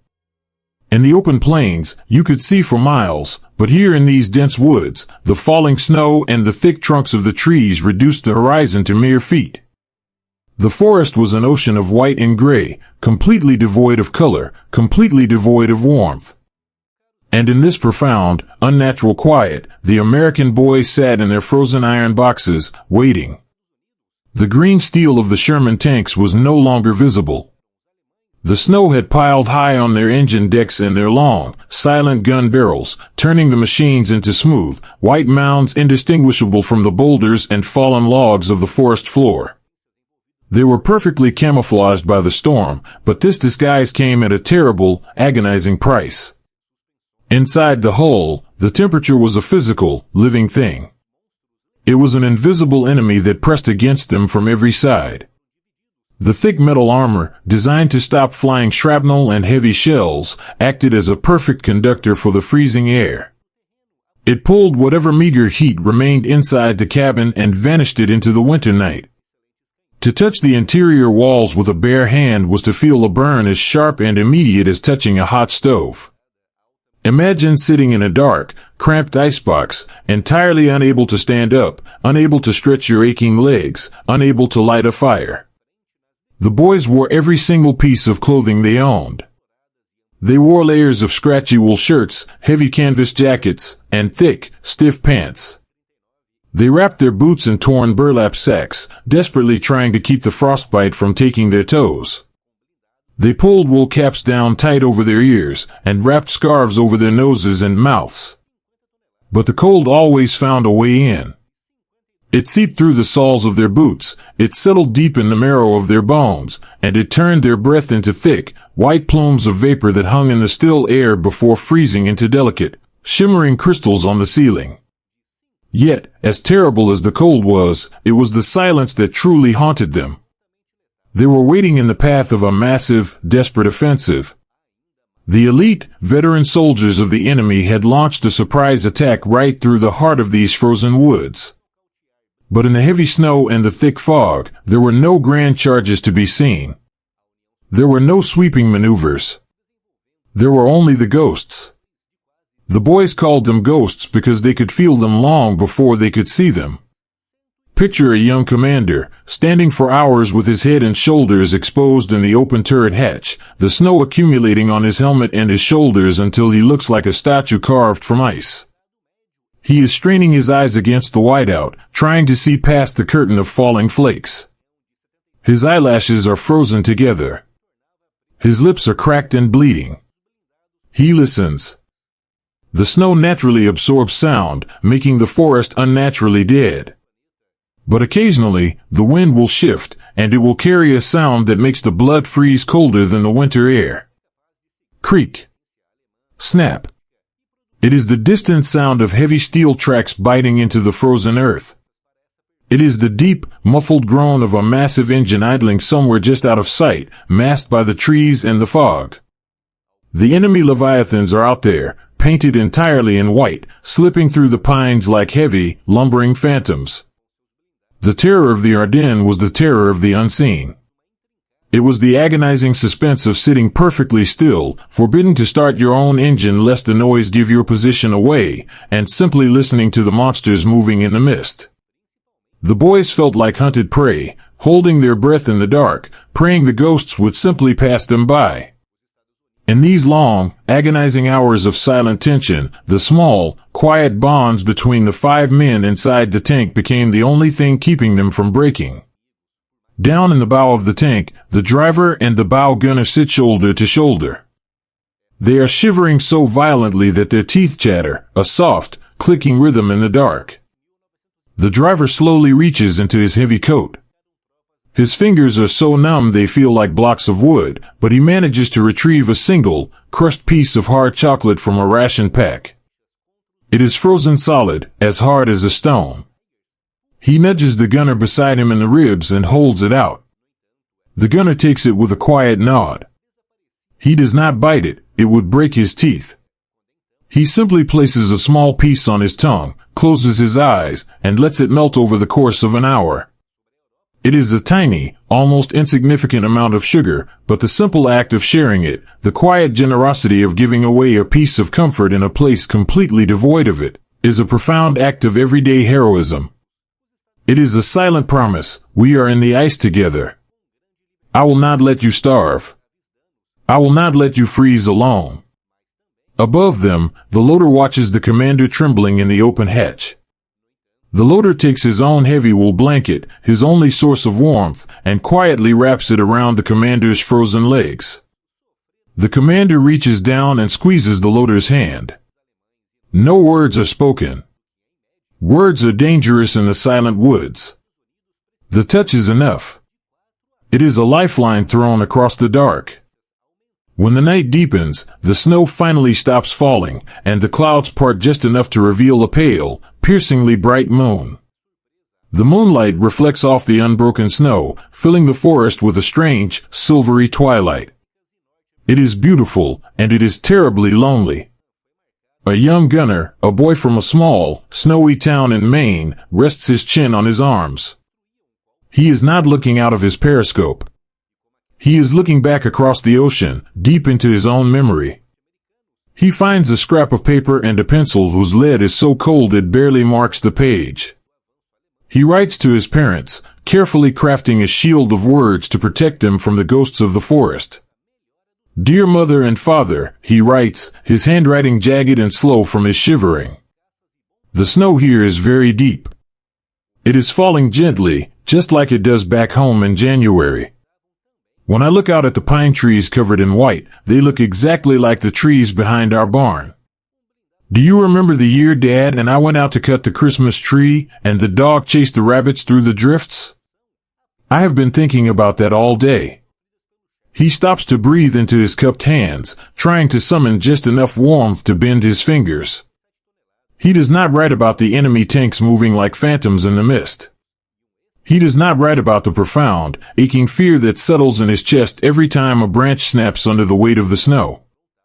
He does not write that his feet have been completely numb for 3 days. We are resting quietly tonight, he continues. The boys are sleeping, and the forest is very peaceful. We do not have a fire, but we have warm thoughts of home to keep us going. I hope you have a fire burning in the hearth tonight. Please sit by it for me, and know that I am safe, and that I am doing my duty. I love you both very much. He folds the letter with agonizing slowness. He is a boy surrounded by ice and steel and the terrifying whispers of war, yet his heart remains completely untethered, floating gently over the snowdrifts, resting safely in the warm, lit window of a farmhouse thousands of miles away. This is the quiet resilience that won the war. It was not just the thickness of the armor, it was the impenetrable strength of the love they carried inside it. These hidden moments of grace, these quiet, unseen struggles in the freezing dark, are the true stories of the conflict. The grand histories tell us of the sweeping movements of armies, but they so often miss the quiet whispers in the woods. There is an entire history of the war that was fought in the shadows, built on secret movements, hidden resilience, and operations that were never meant to see the light of day. If you are moved by the forgotten facts and the hidden heroes of this era, I would be honored to share more of them with you. I invite you to sign up for my free email newsletter, where I am offering a complimentary ebook titled The Shadow War: 5 Top Secret Operations That Shaped World War II. It explores the deep, fascinating stories that history often leaves out in the cold. Please, to keep yourself safe, only use the secure link I've placed in the description below. If you try to search for this on the internet, the top results are unfortunately often fake websites designed to scam you, and I want to make sure you are protected. Now, let the cold moonlight gently wash over you, and let us return to the quiet sanctuary of the sleeping machine. The ghosts of the Ardennes have grown still. The distant creak of the enemy tracks has faded entirely into the wind, swallowed once more by the vast, snowy expanse. The immediate danger has passed like a shadow over the moon, leaving the forest entirely in peace for the remainder of the night. Inside the freezing hull, the commander finally drops down from the hatch, pulling it securely shut above his head. The absolute blackness returns, a deep, heavy velvet dark that wraps around the 5 boys like a second blanket. They huddle together as tightly as humanly possible in the center of the cabin. The loader, the boy with the soft heart, begins to hum a tune. It is barely a whisper, a sound no louder than the breath leaving his lips. It is a slow, simple melody, an old folk song about a warm summer breeze blowing through a field of tall grass. The driver listens to the tune, letting it carry his mind away from the ice, away from the aching numbness in his hands. He closes his eyes and sees the golden sun of Texas. The gunner listens, holding his folded letter to his chest, and dreams of a warm hearth fire snapping and popping in Maine. The tank is a tiny, frozen island in a sea of white. The world outside is utterly indifferent to them, vast and cold and full of unseen terrors. But inside, there is a gentle, fragile warmth created entirely by brotherhood. They are protecting one another. They are keeping each other alive with shared chocolate, shared blankets, and shared songs in the dark. The snow begins to fall outside once more, a soft, hushed whisper against the steel roof. It builds up on the armor, burying the tank a little deeper, adding another layer of quiet insulation against the world. Let the snow fall. Let it cover the tracks and hide the scars of the earth. Let the forest sleep, and let the brave, weary boys inside the green steel sleep with it. They have survived the silent terror of the waiting. They have faced the ghosts in the mist and held their ground through sheer, quiet endurance. The morning will bring new challenges, and the ice will still be there when they wake, but for tonight, the watch is over. The silence is no longer a threat. It is a gentle, sweeping lullaby. Rest now, beneath the deep winter snow. You are together. You are safe. You are warm in the places that truly matter. Let the cold night hold you in its quiet grace, until the long, dark winter finally gives way to the dawn. Even the deepest, coldest ice eventually learns how to hold the flame. Breathe in the sharp, diamond-clear air of the frozen morning. The endless, suffocating snowfall of the long night has finally paused, leaving the Ardennes forest draped in a profound and blinding white. The sky above is a pale, fragile blue, entirely devoid of clouds. It is so cold that the very air seems to crackle and hum, stinging the cheeks and turning every breath into a thick, swirling cloud of silver mist. The world is beautiful, frozen perfectly in time, like a delicate glass ornament waiting to be shattered.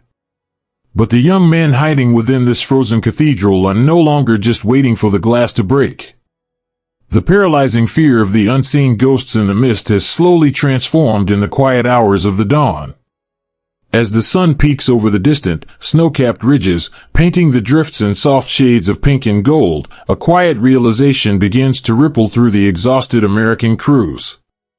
They look around at the towering snowbanks, the heavy, sagging branches of the pine trees, and the deep, silent valleys. The farm boys from Wisconsin, the mechanics from upstate New York, the quiet clerks from the snowy streets of Chicago, they remember this weather. They remember how to play in it. They remember how to hide in it. The winter is no longer just a cruel, freezing enemy. It is a blanket. And they are going to use it. Watch them as they quietly climb out of the cramped, freezing bellies of their machines. Their joints ache, their boots are stiff as solid wood, but there is a new, determined light in their tired eyes.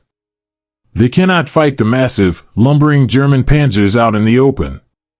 They cannot out-armor them. But they can become completely invisible. The motor pool in the frozen woods becomes a place of quiet, desperate artistry. The heavy green steel of the Sherman tank stands out too sharply against the snow. It is a target. So, the boys begin to erase it. They do not have factory-made winter camouflage. They only have their ingenuity and their desperate will to protect one another. Imagine a young loader, his hands wrapped in torn burlap, carefully tying a stolen white bedsheet over the long barrel of the main gun. Beside him, the driver is using a heavy, stiff brush to paint the side armor with thick, white whitewash scavenged from an abandoned village. Another boy is packing clean, loose snow into the crevices of the engine deck, smoothing it out with his numbed fingers until the sharp edges of the machine completely vanish. It is a slow, methodical task. They work in total silence, listening constantly for the distant rumble of the enemy. When the paint runs out, they use flour. When the flour runs out, they drape white canvas tents over the holes. They are burying their iron giants, turning them into pale, silent phantoms. They are building the ultimate snow fort, just as they did when they were children, but the stakes are unimaginably high. By the time the sun reaches the center of the pale sky, the transformation is complete. The green tanks are gone. In their place are perfectly camouflaged mounds of white, tucked seamlessly into the natural curves of the snowdrifts, hidden beneath the drooping, ice-laden branches of the ancient pines. The trap is set. Now, the hardest part begins again. The waiting. They climb back into the freezing dark of the turret, pulling the heavy hatches shut above them. The cold inside is still an agonizing, physical weight, but now, it is laced with a taut, electric anticipation. They move their tanks into a narrow, winding defile, a path the enemy must take to advance. And then, they cut the engines. The silence rushes back in, heavier than before. The commander stands in the turret, his head just barely exposed, wrapped in a white towel to blend in with the landscape. His eyelashes are crusted with frost. He does not wipe them. Any movement could be a betrayal. He simply breathes, slow and shallow, watching the empty white road ahead. Down in the hole, the driver rests his heavy head against the frozen steering levers. He closes his eyes and pictures a warm hearth fire, holding onto the image to keep his mind from freezing. The gunner sits perfectly still, his eye pressed to the narrow glass periscope. He is waiting for the monster to walk willingly into the snare. And then, the forest floor begins to tremble. It is the same terrifying, heavy heartbeat they had heard in the mist days before. Thud. Thud. Thud. The deep, groaning squeal of massive metal tracks crushing the icy earth. The enemy Leviathans are approaching. They are confident. They are arrogant in their heavy, sloping armor, believing that the freezing cold has paralyzed the Americans, believing that the winter belongs to them. The gray machines slowly round the bend, lumbering blindly into the pristine, white valley. They are huge, imposing, and completely unaware that they are surrounded by ghosts. Inside the hidden American tank, the commander gently, ever so gently, taps the gunner's shoulder. It is the faintest touch, a feather landing in the dark. Hold, the touch says. Let them come closer. The tension in the tight cabin is absolute. The loader holds his breath, his hands resting lightly on the cold brass of the next shell. They watch through the narrow slits as the gray monster fills their vision, its vulnerable side armor exposed, entirely oblivious to the white mound of snow just yards away. The commander's hand tightens on the gunner's shoulder. Now. The fire in the frost is not a chaotic, roaring explosion. It is a single, precise, brilliant spark of survival.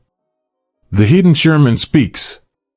A flash of brilliant, golden flame erupts from the snowbank, momentarily turning the white world a blinding yellow.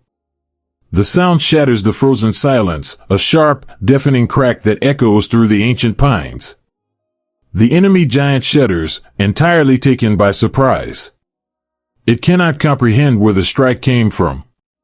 The invisible Americans have struck a perfect, devastating blow from the shadows. Before the enemy turret can even begin to turn, the American driver kicks the engine into life with a deafening roar. They burst from their snowy disguise, a terrifying phantom emerging from the drifts, moving with a desperate, beautiful speed to flank the remaining column. It is a ballet of fire and ice. The farm boys use the treacherous, slippery terrain to their advantage, sliding their heavy machines into new firing positions while the heavier, lumbering German tanks struggle to find their footing in the narrow pass. The ambush is a stunning, overwhelming success. The back of the elite offensive is broken, not by sheer, overwhelming force, but by the quiet, patient ingenuity of young men who refuse to be victims of the winter. When the brief, intense exchange is over, the woods fall quiet once more. The smoke rises in lazy, twisting gray columns toward the pale blue sky, carrying the sharp scent of cordite away on the breeze. Inside the Sherman, the boys simply sit in the dim, red light. Their chests are heaving. The adrenaline slowly begins to ebb, replaced by a profound, weeping relief. The driver leans back, a trembling, exhausted smile spreading across his face. The gunner rests his forehead against his periscope and lets out a long, shuddering sigh. The loader reaches across the narrow space and pulls the gunner into a tight, brief embrace. They are alive. They have turned the ice into a weapon, and they have won. For the first time in days, the commander orders the engine to remain running, just at a low, steady idle. The heat from the massive engine block slowly, agonizingly begins to seep into the freezing cabin. It is a tiny, fragile warmth, but it feels like the brilliant sun of midsummer. The boys take off their stiff, frozen gloves, holding their raw, red hands toward the metal grate, closing their eyes as the beautiful warmth returns feeling to their fingers. In this quiet aftermath, the young driver reaches into his pocket and pulls out a small, crumpled piece of stationery. He smooths it out on his knee, finding the stub of a pencil in his heavy coat. He wants to remember this feeling. He wants to share the warmth of this victory with the woman waiting for him back in the rolling hills of Ohio. My darling, he writes, his handwriting still shaky from the cold and the adrenaline. We made a grand snow fort today, just like the ones we used to build by the creek. We hid in the drifts, and we surprised the bullies who have been chasing us. I am sitting here now, and I can finally feel my toes again. The engine is warm, and my friends are safe. The winter is very hard, but we are learning how to live inside it. Every time I see the snow sparkle in the sun, I think of the way your eyes light up when you laugh. I am holding that laugh in my heart, and it is keeping me warmer than the engine ever could. He folds the letter carefully, a fragile vessel carrying his love across a frozen world. These incredible moments, the brilliant white camouflage against the dark, imposing reality of the machines, paint a profound picture in our minds. Visualizing the stark contrast of the era helps us deeply understand the weight of their world. If you find yourself wanting to connect with the visual history of these brave young men, or hold a tangible piece of the era to honor their memory, I warmly recommend exploring World War II memorabilia, or beautifully crafted historical films like Midway, available on Amazon Prime. It is a gentle way to keep their visual history vivid and close. Please, to keep yourself safe, only use the secure link I've placed in the description below. If you try to search for this on the internet, the top results are unfortunately often fake websites designed to scam you, and I want to make sure you are protected. Now, take a slow, deep breath, and let the smoke of the morning clear away, leaving only the pristine, quiet snow. The sun begins its slow descent behind the trees, casting long, peaceful, purple shadows across the valley. The brilliant blue sky softens into twilight.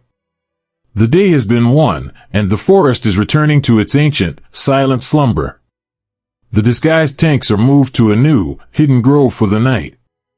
They are still painted white, still draped in the scavenged linens of the countryside, sitting like quiet, watchful guardians in the deep powder. Inside, the heater continues to purr, a soft, vibrating lullaby that wraps the 5 boys in its comforting embrace. They share a hot tin of soup, the warm broth settling in their stomachs like a soothing balm.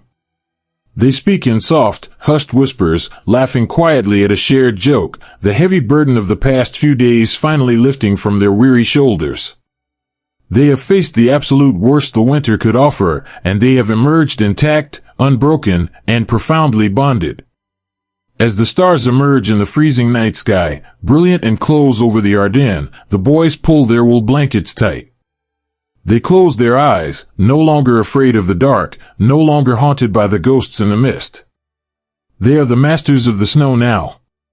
They have found the fire in the frost. Let the winter wind sing its soft, sweeping song through the pines. Let the snow fall gently outside, covering the tracks and healing the earth. Inside the iron canopy, there is only peace, the rhythmic breathing of brothers, and a warm, enduring light that the winter can never extinguish. Rest now, in the quiet dark, safe and secure until the dawn. To find perfect balance in a world that is constantly shaking is a quiet, beautiful miracle. Breathe in the soft, warming air of the changing season. The brutal, freezing grip of the winter has finally begun to loosen, melting the heavy snows into gentle, babbling creeks and turning the hardened earth into soft, forgiving soil. The world is opening up once more. The claustrophobic, dark forests are giving way to wide, rolling plains and gentle, sloping valleys that stretch as far as the eye can see beneath a pale, welcoming spring sky. In this newly opened world, the nature of the journey changes. The heavy, gray monsters of the enemy, the fabled leviathans, were creatures of absolute stillness. Their thick, sloping armor and massive, terrifying guns required them to plant their heavy steel tracks firmly into the earth. To fire with deadly accuracy, they had to stop, hold their breath, and wait. They were like ancient stone fortresses, rooted and unmoving, relying entirely on their immense weight to protect them from the storm. But the young American boys, the mechanics, the delivery drivers, and the quiet farm hands, carried a different rhythm in their hearts. They had grown up on wide-open prairies. They knew the steady, rolling motion of a tractor moving across a vast wheat field, or the swaying, bouncing flight of a delivery truck speeding down a rutted country lane. They understood that to survive in this wide, open landscape, they could not afford to be still. To be still was to be caught. To survive, they had to move. And hidden deep inside the dark, cramped belly of their green machines, they had a secret that allowed them to do the impossible. It was not a weapon of tremendous, roaring fire. It was a small, quiet miracle of engineering. They called it the gyroscope. Listen closely to the sounds inside the resting tank. Beneath the deep, rhythmic breathing of the idling engine, there is another sound. It is a high, steady, beautiful hum. It is the sound of a heavy brass wheel spinning at an incredible speed, suspended in a delicate web of wires and gimbals. When the gyroscope was turned on, a profound magic swept through the iron canopy. Imagine a hawk diving toward the earth. Its wings may buffet in the fierce wind, its body may twist and drop, but its head remains perfectly, eerily still, its eyes locked firmly on the horizon. This was the gift the humming brass wheel gave to the boys. No matter how violently the heavy steel tank bucked over craters, no matter how deeply it plunged into muddy ditches or climbed over rocky hills, the gyroscope reached out with invisible hands and held the long, heavy barrel of the main gun perfectly, impossibly level. It was the birth of a terrifying, beautiful symphony. It allowed the young men to do what the elite, veteran defenders thought was impossible. They could fire on the move. But this incredible advantage was not born from the machine alone. It required a human ballet, a desperate, tightly choreographed dance inside a dark, violently shaking steel box. Picture the driver, sitting low in the bow, his hands gripping the metal steering levers. He is the foundation of the dance. He must read the rolling earth ahead of him, anticipating every deep rut, every hidden stone, every sudden drop. He shifts the gears with a fluid, gentle grace, doing everything in his power to keep the heavy machine gliding, trying to soften the blows of the earth so his brothers in the turret can find their rhythm. He feels the terrain not just with his eyes, but through the heavy soles of his boots, moving the machine like a skilled rider guiding a massive, powerful horse. Behind him, standing in the cramped, shadowy space of the turret, is the loader. His part in the symphony is perhaps the most difficult and the most unsung. The tank is moving, throwing him against the cold steel walls. The floor is constantly falling away beneath his feet or surging upward to meet his knees. Yet, he must reach into the heavy metal racks, pull out a massive, gleaming brass shell, and cradle it in his arms. He moves like a seasoned sailor on a storm-tossed ocean. He learns to bend his knees, swaying perfectly with the violent motion of the tank. In the dim, red glow of the cabin, he holds the heavy explosive shell close to his chest, waiting for the precise, rhythmic moment when the tank crests a gentle rise. In that split second of weightlessness, he slides the brass smoothly into the breech. Click. The quiet, metallic finality of his task. He taps the gunner on the shoulder, a silent, steadying touch. I am ready. We are loaded. And then, there is the gunner. He sits perfectly still in the center of the chaos. His forehead is pressed against the soft rubber pad of his narrow glass periscope. The world outside his sight is a blur of passing green fields, whipping trees, and shaking earth. But inside the crosshairs, the magic of the gyroscope holds the horizon perfectly still. The humming vibration of the spinning brass will travels up through the metal, into the soles of his boots, and into his very bones. He breathes in a slow, measured breath. He feels the gentle, guiding touch of the commander on his shoulder, directing his view. He waits for the perfect beat in the music. When the gun fires, the heavy steel machine rocks, a momentary interruption in the rolling waltz, and then the driver smoothly catches the momentum, pushing them forward without losing a single step. To the elite defenders waiting in the tree lines, expecting the Americans to stop and fight like gentlemen, this tactic was paralyzing.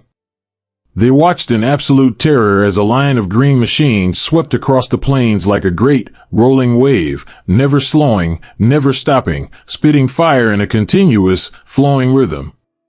It was a wall of moving steel that simply could not be pinned down. When the afternoon sun began to dip low, bathing the interior of the tank in a soft, golden light that filtered down through the open hatches, the symphony would finally rest. The engine would be cut, and the high, steady hum of the gyroscope would slowly, gently spin down into silence.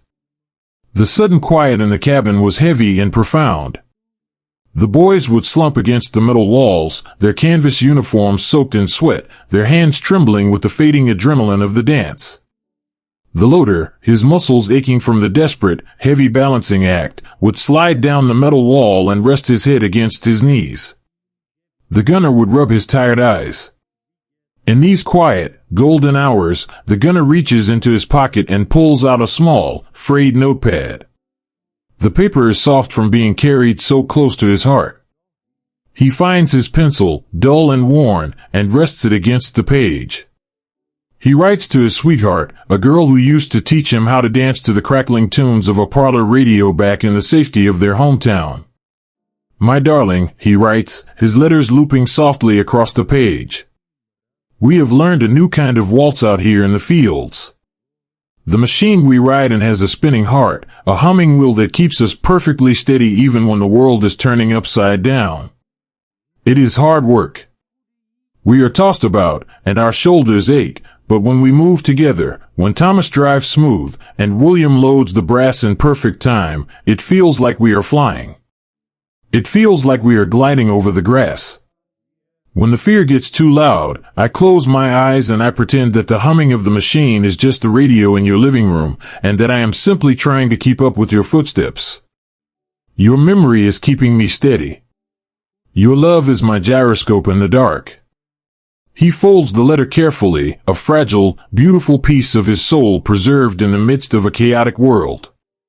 It is the everyday heroism of a young man choosing to find poetry and grace in a place that is fundamentally designed to break his spirit. It is a deeply moving way to view their struggle, a gentle lens of rhythm and brotherhood. Yet, as we listen to the soft scratching of his pencil and the fading hum of the machine, we must softly acknowledge that the symphony they played was one of survival against a truly terrifying reality. The graceful dance inside the tank was a desperate necessity to avoid the devastating blows of an unforgiving enemy. The reality of the open plains, the raw, unfiltered truth of what happens when the dance falters, is often too harsh for the gentle stories we tell at the end of the day. For those who feel a deep, respectful calling to witness the unvarnished truth of their world, I have gathered a deeply moving collection of unseen, raw images and uncensored video footage from the war. Media that captures the harsh, true reality these boys faced on those rolling plains. It is available through Gumroad for those who wish to see the profound weight of the history they carried. Please, to keep yourself safe, only use the secure link I've placed in the description below. If you try to search for this on the internet, the top results are unfortunately often fake websites designed to scam you, and I want to make sure you are protected. Now, take a deep, slow breath, and let the harshness of the battlefield gently fade, returning once more to the quiet, cooling sanctuary of the resting tank. The sun finally slips beneath the rolling hills, painting the spring sky in deep, soothing shades of indigo and violet. The evening air is cool and sweet, smelling of crushed grass and blooming wildflowers. The green machines sit quietly in a protective circle, their heavy, muddy tracks resting softly on the earth. The spinning heart of the gyroscope is completely still now. The dance is over for the day. The boys climb out onto the warm engine decks, stretching their aching backs and rubbing their bruised shoulders. They share quiet smiles in the twilight. There is no need for words. They have survived another day because they moved as one, anticipating each other's needs, catching each other when they fell, and trusting completely in the humming magic of their shared sanctuary. They lie back against the heavy steel, pulling their wool blankets up against the evening chill.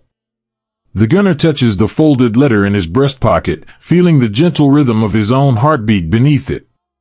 The driver traces the outline of the stars, finding familiar constellations in the vast, peaceful sky. Let the night wrap its dark, quiet arms around the sleeping planes. Let the wind whisper gently through the open hatches, a soft, soothing breath sweeping away the exhaustion of the day. The symphony has ended. The instruments are resting. Sleep now, brave dancers. Sleep deep, and sleep well, knowing that tomorrow, whatever the rolling earth brings, you will face it together, in perfect, unbroken balance. True brotherhood is rarely a matter of blood. Sometimes, it is simply a matter of sharing the exact same shadow in the dark. Listen to the absolute quiet of a world at rest. The heavy green machine has finally come to a stop at the edge of a forgotten, peaceful orchard. The engine, which has roared and labored all through the long day, is finally silent, leaving only the soft, metallic ticking of the iron cooling in the evening air. The tracks are caked with the soft, dark earth of the countryside, and the long barrel of the gun points quietly toward a horizon that is slowly turning a deep, bruised purple. But the true heart of this machine does not lie in its engine, nor in its heavy steel armor. The heart of the machine is beating softly inside the cramped, shadowy hull. It is the steady, collective heartbeat of 5 young men. Step inside this small, iron room with them. It is a space so tight, so unforgivingly narrow, that a man cannot stretch his arms wide. The air smells heavily of canvas, old engine oil, the metallic tang of brass, and the deep, unmistakable scent of exhausted youth. In this tiny, enclosed universe, the concept of personal space simply does not exist. Knees knock against knees. Shoulders press firmly against shoulders. When the tank sways, they all sway together. When the heavy steel hull shudders over a deep rut in the earth, the vibration travels through all of their bones at the exact same moment. They are tethered to one another by the invisible, unbreakable threads of shared survival. Outside these walls, they were entirely different people. One was a baker who knew the soft, yielding texture of rising dough. Another was a quiet student who spent his afternoons in the dusty aisles of a public library. Another was a farm boy who knew the language of horses, and another was a city kid who knew the complex, bustling rhythm of crowded streets. But the moment the heavy steel hatches closed above their heads, shutting out the sky and plunging them into the dim, red glow of the instrument panels, those old lives melted away. They became a single, breathing organism. They became brothers of the tread. This kind of love is not spoken aloud. It is too vast and too heavy for simple words. It is spoken in the quiet, gentle language of the dark. Watch the young driver down in the bow of the tank. His hands are calloused and permanently stained with dark grease from the steering levers. He is shivering, his thin shoulders trembling beneath his heavy wool coat as the evening chill begins to seep through the floor plates. Beside him, the bow gunner does not say a word. He simply reaches into his own rucksack, pulls out his only dry pair of woolen socks, and quietly presses them into the driver's lap. The driver looks over, offers a slow, exhausted nod in the shadows, and takes the warmth. It is an act of profound, everyday heroism, the quiet surrender of one's own comfort to ease the suffering of a friend. Up in the turret, the dance of brotherhood continues in the silent, graceful way they move around each other. The loader, a tall boy who always seems too large for the cramped space, is gently organizing the heavy brass shells in their racks. He moves with a slow, deliberate care, making sure that when the dark hours come, the gunner will not have to reach blindly into the shadows. He is keeping their tiny, iron home in order. He takes a soft, torn rag and gently wipes a smudge of dirt from the gunner's glass sight. The gunner leans back against his seat and watches him, his eyes heavy with sleep. "Thank you," he whispers, his voice barely a breath. The loader just smiles, a flash of white teeth in the gloom, and pats the gunner softly on the knee.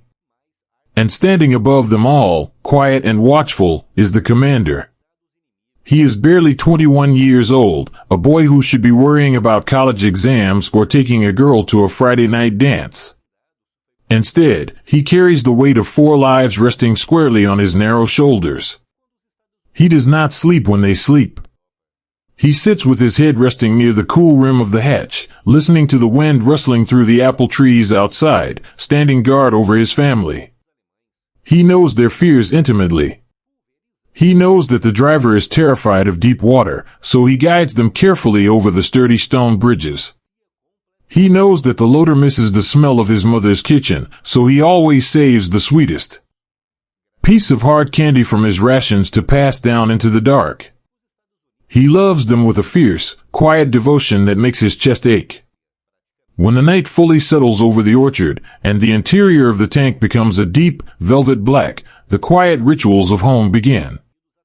A single, dim flashlight is clicked on, its lens covered by a piece of red cloth so the light is nothing more than a soft, warm ember. The bow gunner pulls a small, worn notepad from his breast pocket. The paper is soft and fragile from the damp air. He balances the pad on his knee, using his flashlight to guide a pencil that has been sharpened down to a tiny stub. He is writing a letter to his parents back in the vast, open plains of the Midwest. But he does not write about the war. He does not write about the terrifying, shaking rumble of the machine, or the shadows that seem to watch them from the tree lines. He writes about his brothers. Dear Mother and Father, his pencil scratches softly against the paper. I hope the harvest is bringing in a good yield, and that the evenings on the porch are still cool and sweet. I want you to know that you do not need to worry about me out here. I am not alone. I have 4 new brothers, and they are the finest boys I have ever known. He pauses, looking up at the driver who is already asleep, his head resting against the cold steel wall. Thomas drives us true and keeps us safe, he continues.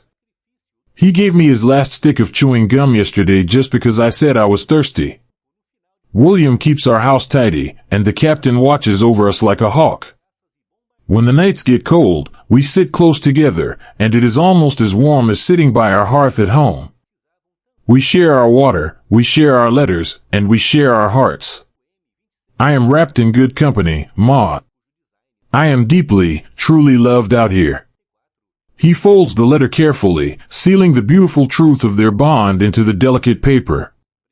These quiet moments, these deeply intimate bonds forged in the freezing dark of a steel hull, are the true, enduring legacy of these young men.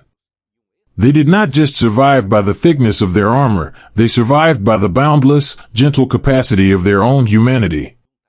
Finding these delicate stories, tracing the faded pencil marks of letters sent from the shadows, and gently weaving them back to life requires an immense amount of time, care, and dedicated research. It is a quiet labor of love to ensure that the memory of their brotherhood is never lost to the wind. If these stories bring a sense of peace to your heart, and if you wish to help support the massive effort it takes to keep these quiet whispers alive, I would be deeply grateful for a small tip on my Ko-Fi page. Even something as small as $1 helps sustain this gentle history. Please, to keep yourself safe, only use the secure link I've placed in the description below. If you try to search for this on the internet, the top results are unfortunately often fake websites designed to scam you, and I want to make sure you are protected.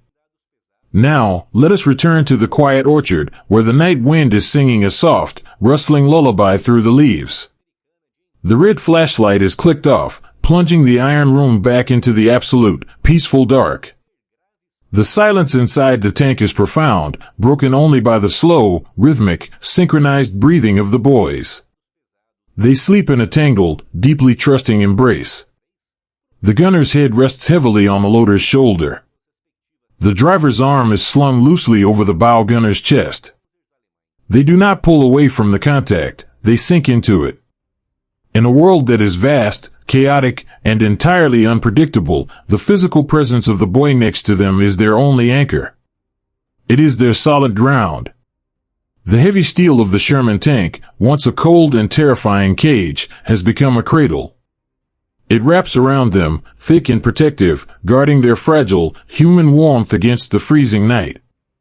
It holds them safely, cradling their dreams of quiet hometowns, warm kitchens, and sunlit fields. Outside, the moon rises high over the trees, casting a pale, milky light over the sleeping green machine.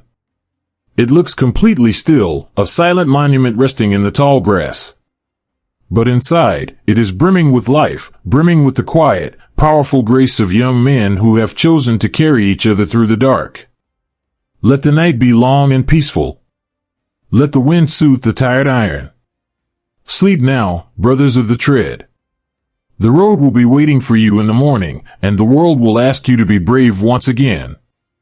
But for tonight, you have done enough. You have kept each other safe. You have kept each other warm. Rest deeply in the beautiful, unspoken love of the dark, and let the quiet night gently carry you toward the dawn.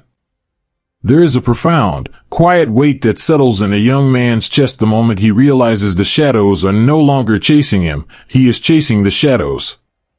Breathe in the cool, unfamiliar air of a new frontier. The long, winding roads of France and the frozen, silent forests of the Ardennes have been left behind, fading into the gentle mist of memory. The tracks of the heavy green machines are now pressing into different soil. They have crossed the invisible, heavy line into the homeland of the enemy. The landscape here feels solemn.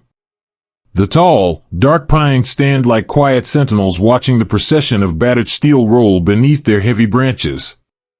But the most profound change is not in the shape of the trees or the smell of the earth. The most profound change has happened entirely within the quiet, cramped hearts of the boys inside the machines. When they first crossed the ocean, they were soft. They were farm boys and city clerks carrying the sweet, naive bravado of youth. They had looked into the dark and imagined mythical leviathans waiting to devour them. They had trembled at the thought of the elite, veteran Panzer divisions, the iron giants that had conquered continents. For so many long, agonizing months, the American boys had been the prey. They had hidden in the hedgerows. They had disguised themselves as snowdrifts. They had used smoke and mirrors just to survive the gaze of the monsters. But survival is a patient, quiet teacher. And the boys had learned their lessons perfectly. Look closely at the green steel of the Sherman tanks now. They are no longer pristine. They are heavily scarred, scraped by stone and scorched by fire. They are adorned with the twisted, rusted iron tusks they welded on in the summer and patched with scavenged steel. They look like weary, battle-hardened veterans of 1,000 quiet struggles. And the boys inside them have changed just as much. Their faces are smeared with dark engine grease and the pale dust of 100 roads. Their eyes carry a deep, quiet wisdom. They move with a slow, deliberate economy of motion. They no longer flinch at every snapped branch in the woods. Without ever intending to, through sheer, stubborn resilience, through the brilliant, desperate tactics of speed and brotherhood, they have slowly turned the tide of the world. The realization does not come with a loud, triumphant cheer.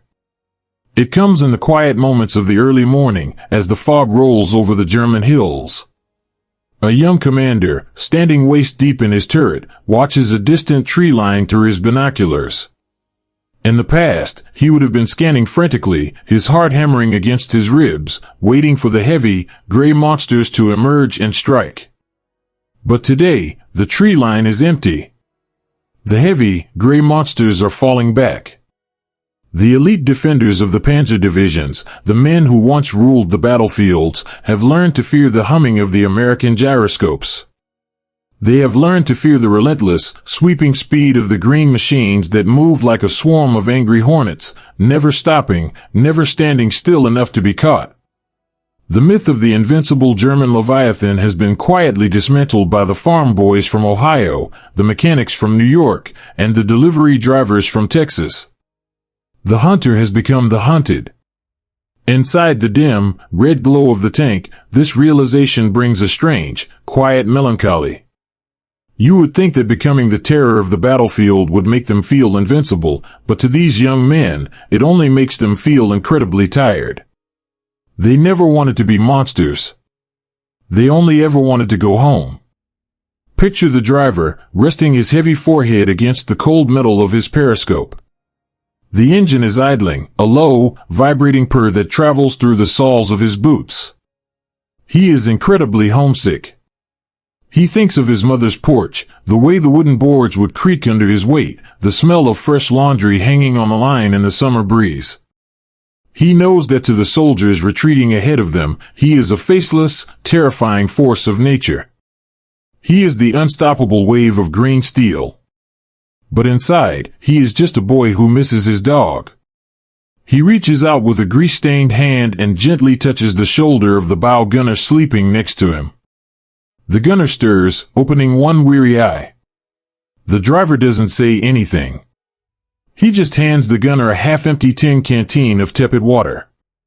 The gunner takes a slow, grateful sip and passes it back. It is a tiny, beautiful exchange.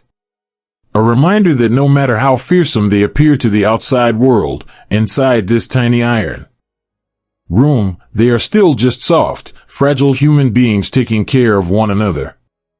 In the late afternoon, the column of tanks pulls into a ruined, abandoned farmyard to rest. The sky is a bruised, sweeping canvas of purple and gray, promising a cold spring rain. The engines are finally shut down, and the sudden silence is heavy and absolute. The boys climb out of the hatches, moving stiffly, stretching muscles that have been cramped for hours. They sit together on the warm engine deck, pulling heavy wool blankets over their shoulders against the evening chill.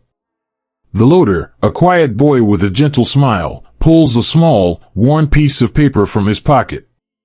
He finds his pencil, dull and chewed at the end, and rests it on his knee. He looks out over the foreign landscape, trying to find the words to explain the complex, heavy feeling in his chest. He writes to his older sister. Dear Margaret, his pencil moves softly across the page. We have crossed into a new country today. The hills here are very steep, and the forests are very dark, but the air smells just like the woods behind grandfather's house. A strange thing has happened to us out here. For a long time, we were so afraid of the dark, and of the things hiding in it. We used to whisper and hide. He pauses, taking a slow, trembling breath, watching a flock of birds circle high above the ruins of a stone barn. But we are not hiding anymore, he writes. The shadows are running away from us now. We just keep moving forward, and the things that used to scare us just fade away into the trees. It is a very strange feeling. I look at my hands, and they are so dirty, and I look at our machine, and it is so heavy and loud, and I realize that we are the ones making the thunder now. I am proud of the boys. We have been so brave. But I will be honest with you, Maggie. I am very tired of making thunder. I am ready for the quiet. I am ready to come home and sit on the porch and just listen to the crickets. He folds the letter slowly, pressing his thumb along the crease, sealing his weary, beautiful soul into the paper. It is the quiet grief of losing one's innocence. It is the heavy, unseen burden of everyday heroism, carrying the weight of being the protector, of being the fierce hunter, when all you truly want is to be soft again. These intimate, quiet reflections are the true landscape of their history. The grand narratives often focus on the sweeping victories and the triumphant marches, but they gloss over the profound psychological weight carried by the boys sitting in the dark. The transition from prey to predator is not a glorious cinematic moment. It is a heavy, sobering shift in the human soul. To truly understand the depth of their journey, we must be willing to look beyond the sanitized pages of the textbooks. We must be willing to witness the raw, unfiltered truth of what these boys endured and what they became. If you feel a gentle calling to explore these deeper, more complex human stories, I invite you to join our Patreon community. There, we share free, full-length podcasts, unblurred and raw video sections of the era, and profound deep dives with a gentle community of history lovers who seek the complete, unvarnished truth. It is a safe harbor for those who wish to honor their memory fully. Please, to keep yourself safe, only use the secure link I've placed in the description below. If you try to search for this on the internet, the top results are unfortunately often fake websites designed to scam you, and I want to make sure you are protected. Now, take a deep, cleansing breath, and let the heavy thoughts gently drift away, bringing you back to the quiet farmyard where the weary hunters are resting. The spring rain finally begins to fall. It is a soft, gentle misting that cools the warm steel of the tanks and washes the dust from the air. The boys do not run for cover. They sit on the engine deck for a few moments longer, tilting their heads back, letting the cool water wash over their tired faces. It feels like a quiet blessing, a gentle baptism that washes away the grease and the ash of the day. Slowly, they climb back down into the cramped, dark belly of their machine. They pull the heavy steel hatches shut, locking the rainy world outside. The interior is pitch black, smelling deeply of damp canvas and old brass. They arrange themselves in the tight space, pulling their blankets up to their chins. They do not need to speak. The bond between them is so absolute, so forged in the fires of their long journey, that a simple sigh in the dark is entirely understood. The commander rests his hand lightly on the cold metal of the turret ring. He listens to the soft, rhythmic breathing of his crew. He knows they are the terror of the Panzer divisions. He knows their green steel is a tidal wave that the enemy can no longer stop. But in this quiet, sacred dark, they are just his boys. They are his brothers. Let the rain tap softly against the iron canopy. Let the foreign wood stand silent and still around them. The shadows have retreated, and the long, terrible chase is finally nearing its end. Sleep now, brave, weary hunters. Lay down your heavy burdens in the dark. You have carried the thunder for so long, and you have carried it perfectly. Rest your heads, listen to the gentle song of the rain, and let the quiet, peaceful night hold you completely safe until the morning comes. When a city turns to dust, the loudest sound left behind is the silent, lingering memory of what it used to be. Breathe in the still, heavy air of a world that has finally exhausted itself. The wide, sweeping plains and the dark, frozen forests are far behind us now, replaced by a landscape completely drained of color. The heavy green machines have rolled into the Ruhr, the great industrial heartland of the enemy. But there is no industry here anymore. There are no towering plumes of smoke from the great chimneys, no whistles calling men to work, no rhythmic pounding of heavy hammers. There is only a vast, intricate labyrinth of shattered brick, twisted iron, and pulverized concrete stretching as far as the eye can see. It is a ghost town made of broken stone. The sky above is a pale, hazy gray, choked with the fine, powdery dust of 100 ruined factories. As the American tanks slowly navigate these narrow, broken streets, their heavy steel tracks do not roll over soft earth or grass. They crush over a carpet of rubble, making a slow, rhythmic, grinding sound that echoes off the hollow, skeletal walls of the buildings around them. Inside the tight, dim belly of the Sherman tank, the atmosphere has completely changed. The wild, desperate adrenaline of the open plains has evaporated, leaving behind a deep, profound, and bone-deep weariness. The boys are so incredibly tired. They have been fighting for so long, across so many miles, that the very concept of peace feels like a distant, fading dream, an ache that sits heavy and quiet right in the center of their chests. The dust of the city is inescapable. It sifts down through the open hatches, coating the instrument panels in a fine, pale powder. It settles on the shoulders of their wool coats, dusting their hair and their eyelashes, making these young men in their early 20s look like old, gray phantoms. They do not bother to brush it away anymore. They simply sit in the dim, red glow of the cabin, their movements slow and heavy, completely surrendered to the exhaustion of the long journey. Navigating this broken labyrinth requires a completely different kind of courage. The open fields demanded speed, but the ruins demand a painstaking, agonizing caution. Every narrow alleyway is choked with debris. Every intersection is a maze of fallen steel beams and crumbling facades. Down in the bow of the tank, the young driver grips his steering levers with hands that are bruised, calloused, and numb. He cannot glide gracefully here. He must coax the heavy machine inch by inch over mountains of broken brick, feeling the tank tilt and sway at unnatural, uncomfortable angles.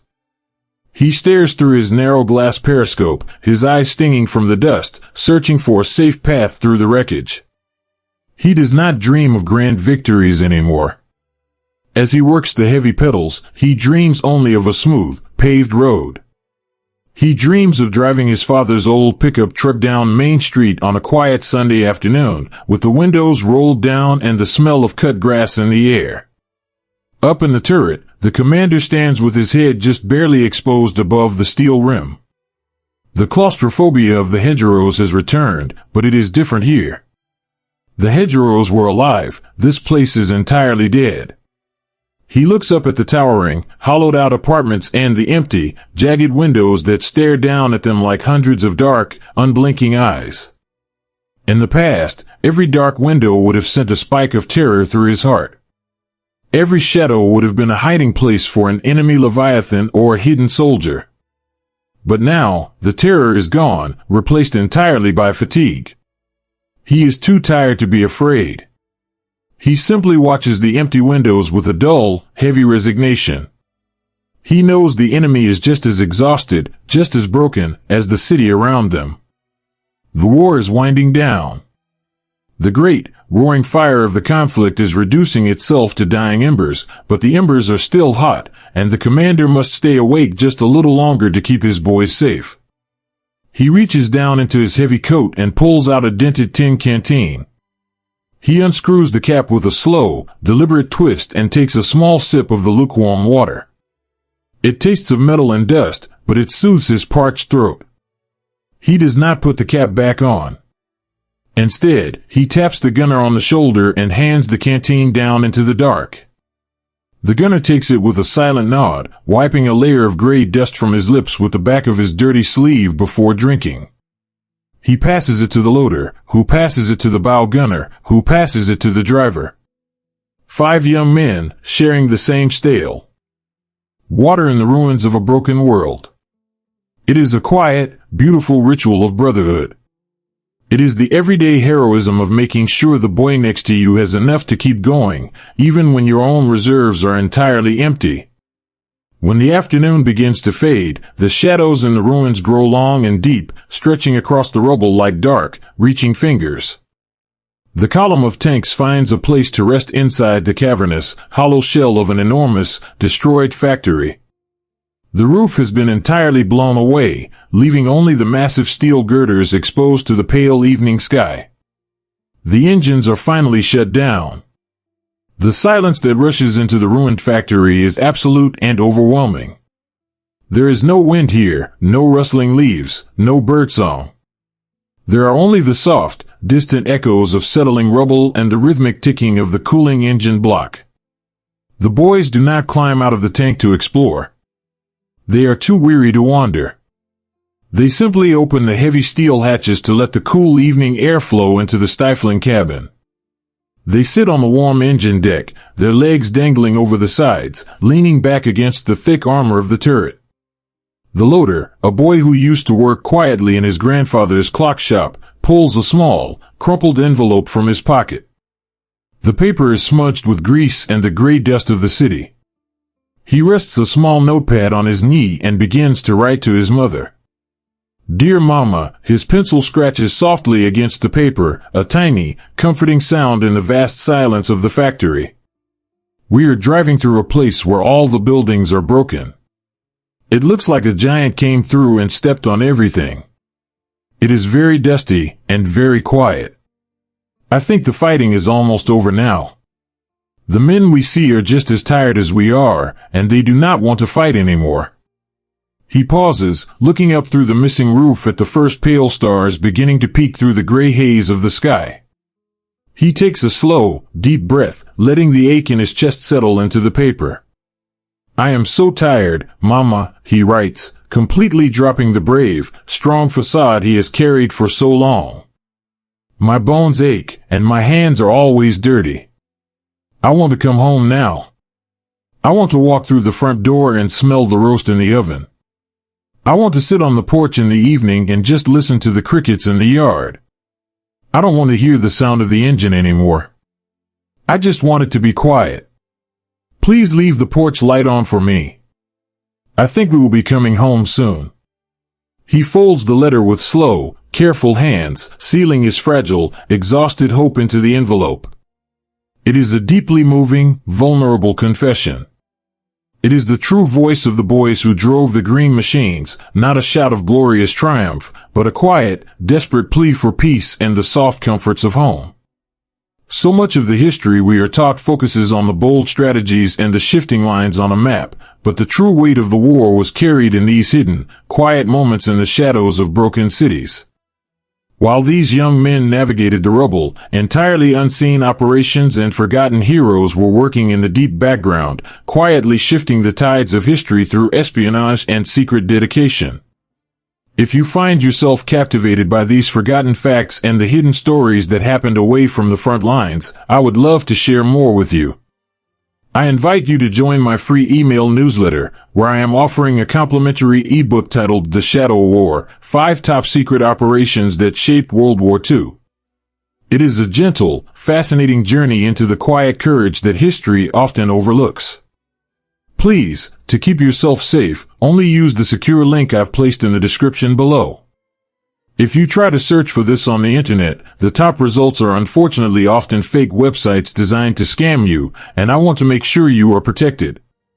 Now, take a slow, deep breath, and let the dust of the ruined city gently settle, returning to the quiet sanctuary of the resting tank. The light finally drains from the sky above the broken factory, plunging the ruins into a deep, velvety darkness.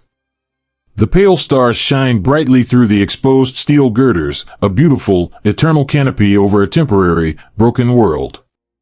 Inside the heavy green machine, the dim red flashlight is clicked off. The boys arrange themselves in the tight, familiar spaces of the hull, pulling their scratchy wool blankets tight against the cool night air. The tank is covered in gray dust, looking like a piece of the rubble itself, perfectly camouflaged in the shadows of the ruins. But inside, it is still a home. It is still a warm, safe cradle of brotherhood. The commander rests his hand lightly on the cold brass of a shell case, listening to the slow, even breathing of his crew. The ache in his chest is still there, but it is softer now, dulled by the comforting presence of his family in the dark. They have survived the long, terrifying journey. They have crossed the ocean, survived the ash of the mountains, broken through the hedgerows, and outdanced the leviathans. And now, here in the quiet ruins of the enemy's heart, they are simply waiting for the end. The wind begins to blow softly through the empty window frames of the factory, creating a low, hollow, sweeping sound. It is not a frightening noise. It sounds like a gentle, distant ocean. It sounds like a sweeping lullaby, carrying away the echoes of the war, leaving only peace in its wake. Let the ruins stand perfectly still around them. Let the dust settle over the tracks. Sleep now, weary boys. The thunder is completely gone. The loud, chaotic world has finally lost its voice, and the long, exhausting day is over. Rest your heavy heads in the quiet dark, and let the gentle, soothing silence carry you safely toward the dawn, and one step closer to home. To finally stand at the edge of the great water is to know that the longest road has almost run out. Breathe in the cool, deeply damp air of the early morning. The ruined cities of stone and the tangled, ancient hedgerows are far behind them now, fading away into the gray mist of memory. The heavy green machines have rolled out of the suffocating labyrinth of the broken valleys and have come to a slow, gentle halt on the soft, muddy banks of the Rhine River. The earth here is yielding and dark, smelling richly of moss, wet reeds, and the deep, moving water. When the massive engines are finally cut, the sudden absence of their roar does not leave an empty space. Instead, the air is instantly filled with a profound and beautiful sound. It is the steady, endless rush of the river, sweeping wide and heavy toward the sea. The water moves with a quiet, majestic power, its surface hidden beneath a thick blanket of silver morning fog. For the young men inside the cramped, shadowy bellies of the Sherman tanks, this sound is a revelation.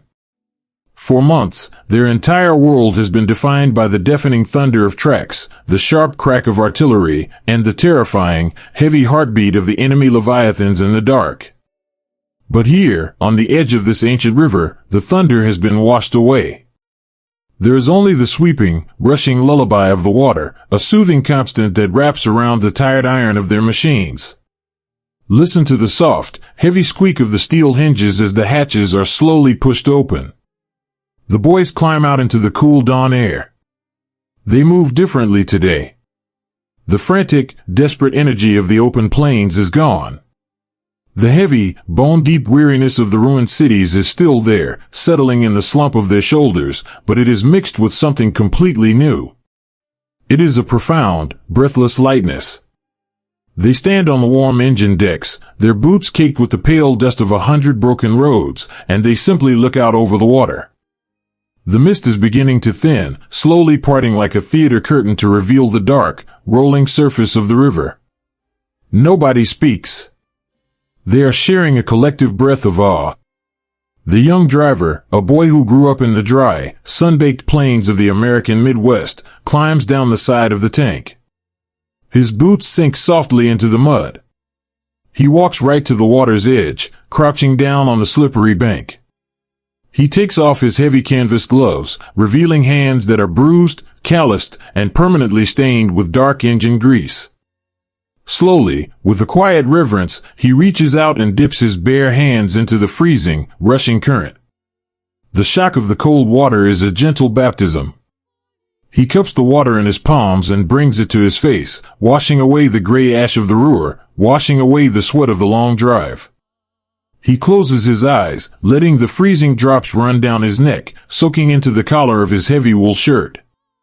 In this simple, incredibly gentle act, he is washing away the armor of the soldier and reclaiming the soft, fragile humanity of the farm boy he used to be. Up on the tank, the commander watches him with a soft, weary smile. He reaches into his canvas bag and pulls out the familiar, dented tin coffee pot. He sets it on the still warm metal grating of the engine block. The heat of the Iron Giant is gently fading, but there is just enough warmth left to brew a meager pot. When the rich, earthy smell of the coffee begins to mix with the sharp, clean scent of the river mist, the tight, anxious knot that has lived in their chests for so long finally begins to unravel. The commander pours the coffee into a single, battered tin cup and hands it to the gunner. The gunner warms his numb fingers against the metal, takes a slow sip, and passes it to the loader. They share the warmth in perfect, comfortable silence. They do not need to look at each other to know what they are all feeling. They are standing on the final border. The long, terrifying chase across the continent has brought them to this shore. The realization that they have almost made it, that the unimaginable nightmare of the shadows might actually come to an end, is a feeling so vast and overwhelming that it brings a quiet sting of tears to their eyes.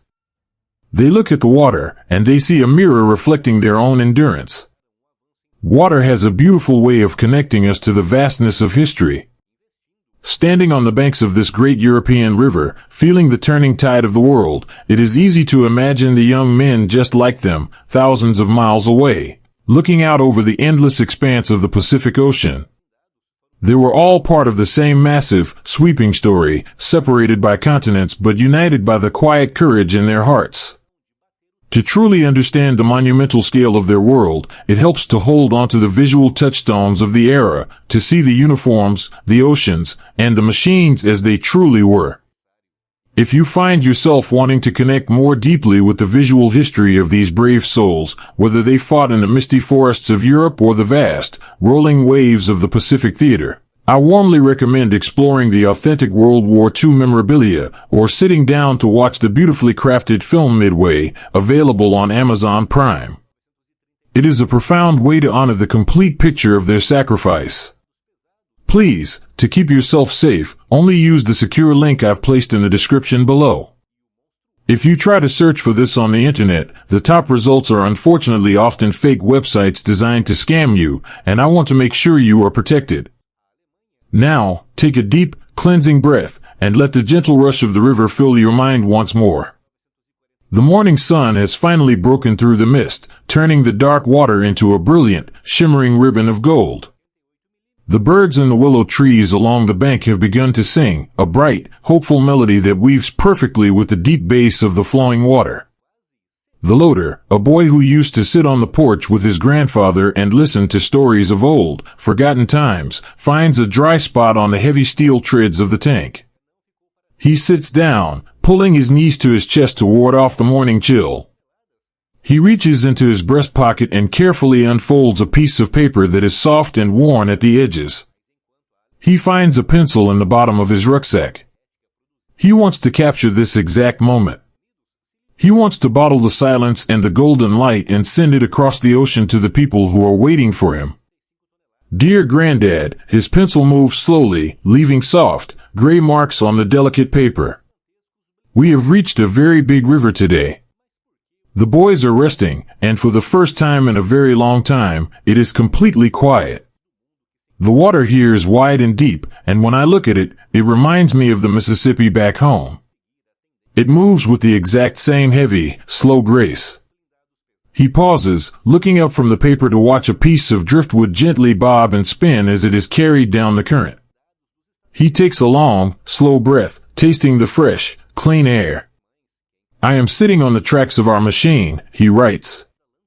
She is very tired, Granddad. She has carried us through the snow and the mud and the broken cities, and she has kept us perfectly safe. She is covered in dirt, and she has scars all over her green paint, but to me, she is the most beautiful thing in the world.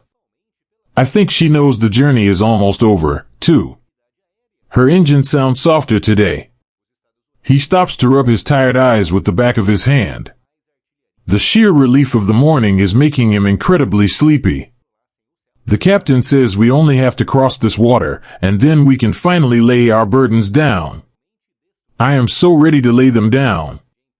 I am ready to come back to the porch and sit in the rocking chair and not listen for the thunder anymore. The boys are all safe. We are looking out over the water, and we are thinking of home. I will see you when the leaves change. Keep the coffee warm for me. He folds the letter carefully, making sure the creases are perfectly straight.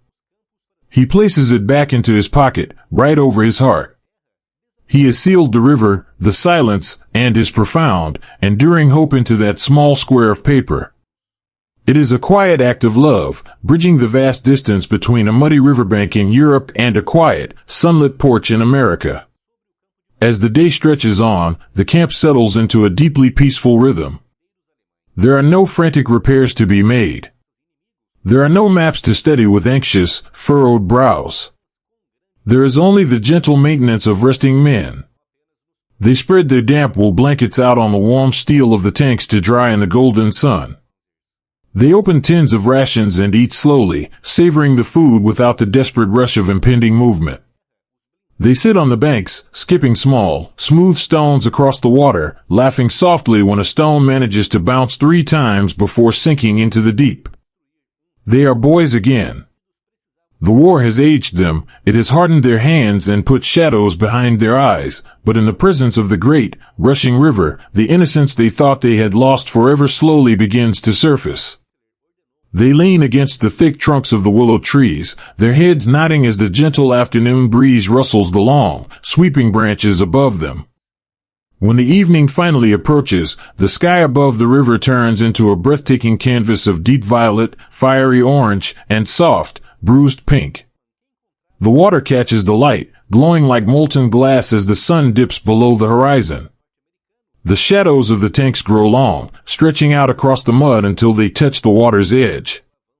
The heavy green machines look different in the twilight. They do not look like weapons of terror that sent the elite Panzer divisions running into the dark. They look like gentle, sleeping giants. They have done their job. They have shielded the boys through the unimaginable fire, and now they are resting, keeping a quiet, silent watch over the camp.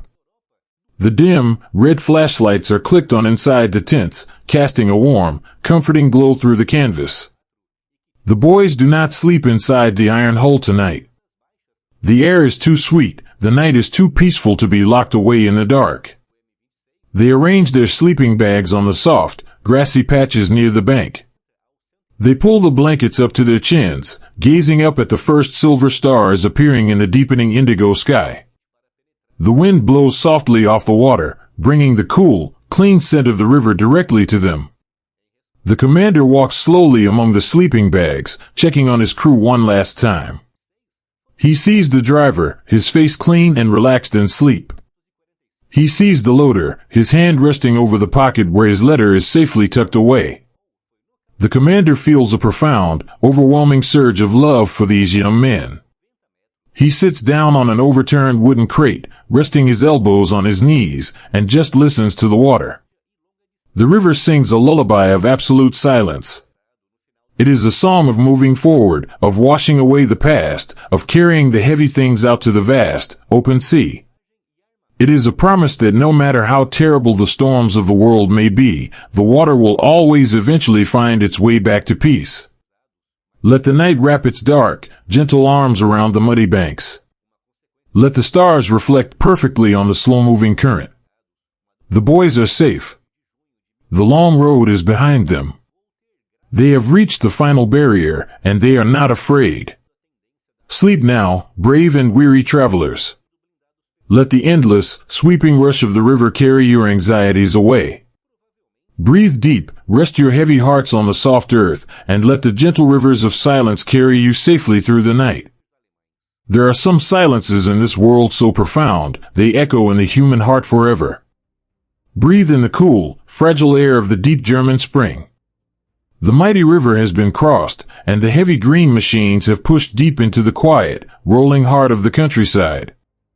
The world here seems to be holding its breath. The snows have melted away, leaving behind soft, muddy roads that wind through thick, ancient forests. The tall pine trees filter the afternoon sunlight into gentle, golden rays that dance across the battered steel of the Sherman tanks. For the young men riding inside, the war has felt like a fading storm. The terrifying leviathans of the enemy are mostly gone, vanished into the mist. The boys drive with the hatches open now, letting the sweet scent of pine needles and damp earth wash through the cramped, well-stained cabin. They listen to the birds singing in the high branches. They allow themselves to dream of home, of front porches and fresh laundry, believing that the hardest days are finally behind them. But as they roll deeper into the shadows of a quiet, unassuming grove of trees, the birdsong begins to thin, and then it simply stops. The air grows heavy. The sweet scent of the spring woods is slowly replaced by something different, a cold, metallic stillness that settles deep in the pits of their stomachs. The column of tanks rounds a gentle bend in the dirt road, and the thick forest suddenly parts to reveal an immense, sprawling clearing, bordered by tall, cruel fences of barbed wire and heavy iron gates. Inside the tight belly of the lead tank, the young commander raises his hand, a silent signal to the driver. The heavy steering levers are pulled back. The deep, vibrating roar of the engine slowly hums down into silence. Down the line, one by one, the other green machines come to a halt. The engines click off. The silence that rushes into the clearing is not the peaceful, sweeping silence of the riverbank. It is a heavy, crushing quiet. It is the sound of a world that has been entirely emptied of its joy. The boys slowly pull themselves up out of the hatches. They stand on the warm engine decks, their boots covered in the pale dust of 100 roads, and they look out over the wire. They have seen the terrible, jagged destruction of the battlefield. They have seen shattered buildings and broken steel. But what they see now is something entirely different. They are looking at the systematic, quiet breaking of the human soul. They do not shout. They do not raise their weapons. The shock is so absolute, so profoundly deep, that it entirely disarms them. Watch the young driver, the boy from a small, sunny town in Texas who used to fix broken bicycles on his front lawn. He climbs slowly down the side of the tank, his boots sinking into the damp earth. He walks toward the heavy iron gates with the slow, hesitant steps of a sleepwalker. As the gates are pushed open, the shadows within begin to move. Slowly, carefully, fragile figures step out from the wooden barracks. They are the survivors of the camps. They are so thin, so unbelievably frail, that they look like they are made of dried leaves and old paper. Their eyes are vast and hollow, carrying a darkness that the young farm boys and city clerks cannot even begin to comprehend. The driver stops. He looks at a man who is shivering violently in the spring air, clad only in a thin, striped uniform. The American boy does not speak German. The survivor does not speak English. But in this quiet, sacred space beneath the pines, language is entirely unnecessary. The young driver slowly unbuttons his heavy wool coat. He slips it off his own shoulders, feeling the immediate bite of the cool wind through his thin cotton shirt.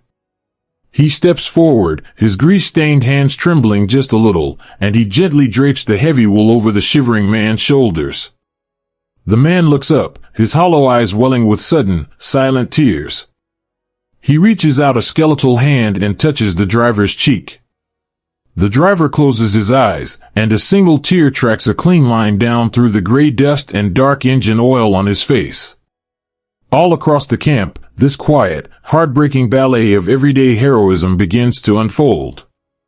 The heavy green machines, which were built to be weapons of terrifying fire and speed, are transformed into gentle vessels of rescue. The young men empty their tanks. They carry out every scratchy wool blanket they own. They empty their canvas rucksacks of every single ration tin, every piece of hard chocolate, every crushed cracker. Picture the tall, quiet loader, the boy who used to play the piano in his church. He sits on a wooden crate, holding a small, foil-wrapped piece of chocolate. A little girl, no older than his own niece back home, stands before him, her eyes wide and frightened.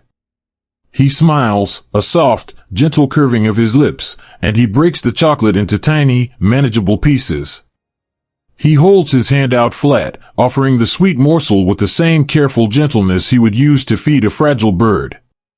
When she finally takes it, the brief, fleeting smile that graces her face is the most beautiful thing he has ever seen. In this dark, forgotten wood, the boys finally understand the true weight of their journey. They realize that they did not cross the ocean just to fight monsters in the mist. They did not freeze in the winter snow just to capture broken cities. They came here, to this exact spot, to bring the light back into the deepest, most terrible dark. As the sun begins to set, casting long, solemn shadows across the quiet camp, the boys retreat to the edge of the wire. They cannot bear to sleep inside the cramped, dark hull of their tank tonight. The iron canopy feels too heavy, too tight. They sit on the soft, pine needle-covered earth, leaning their backs against the massive steel tracks of their machine. The commander, a boy who carries the heavy responsibility of 4 other lives, pulls his small, worn notepad from his breast pocket. He clicks on his dim red flashlight, casting a warm, tiny circle of light onto the blank page.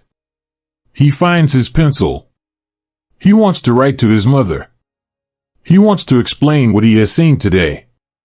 He wants to tell her about the heavy gates, the hollow eyes, and the quiet, crushing sorrow that now lives permanently in his chest. He presses the lead to the paper. He writes, "Dear Mother." And then, he stops. He stares at the paper, listening to the soft, rhythmic breathing of the survivors resting in the barracks behind him. He realizes, with a profound and sudden clarity, that there are absolutely no words in the English language that can describe this place. He cannot write about this darkness. If he puts these words on the paper, if he seals them in an envelope and sends them across the ocean, he will be sending this terrible shadow straight into his mother's bright, sunny kitchen. He will break her heart. He is a protector. It is his job to shield his loved ones from the monsters of the world. So, he does not write the letter. He slowly traces the word mother one more time, and then he folds the blank piece of paper perfectly in half. He tucks it away into his pocket, right over his heart. It is a letter that will never be sent. It is a heavy, silent burden that he has chosen to carry all on his own, so that the people he loves will never have to know how deeply the world can fracture. He is choosing to swallow the dark, so that they may keep the light. It is an act of breathtaking, silent love. When we try to understand this era, we often look for words in history books to explain the magnitude of their sacrifice. But as that young commander learned in the twilight of the pine forest, words so often fall short. The sanitized pages of our textbooks cannot hold the true, raw weight of the reality these boys uncovered. Because words are not enough, we must sometimes rely on the unvarnished truth of the camera lens.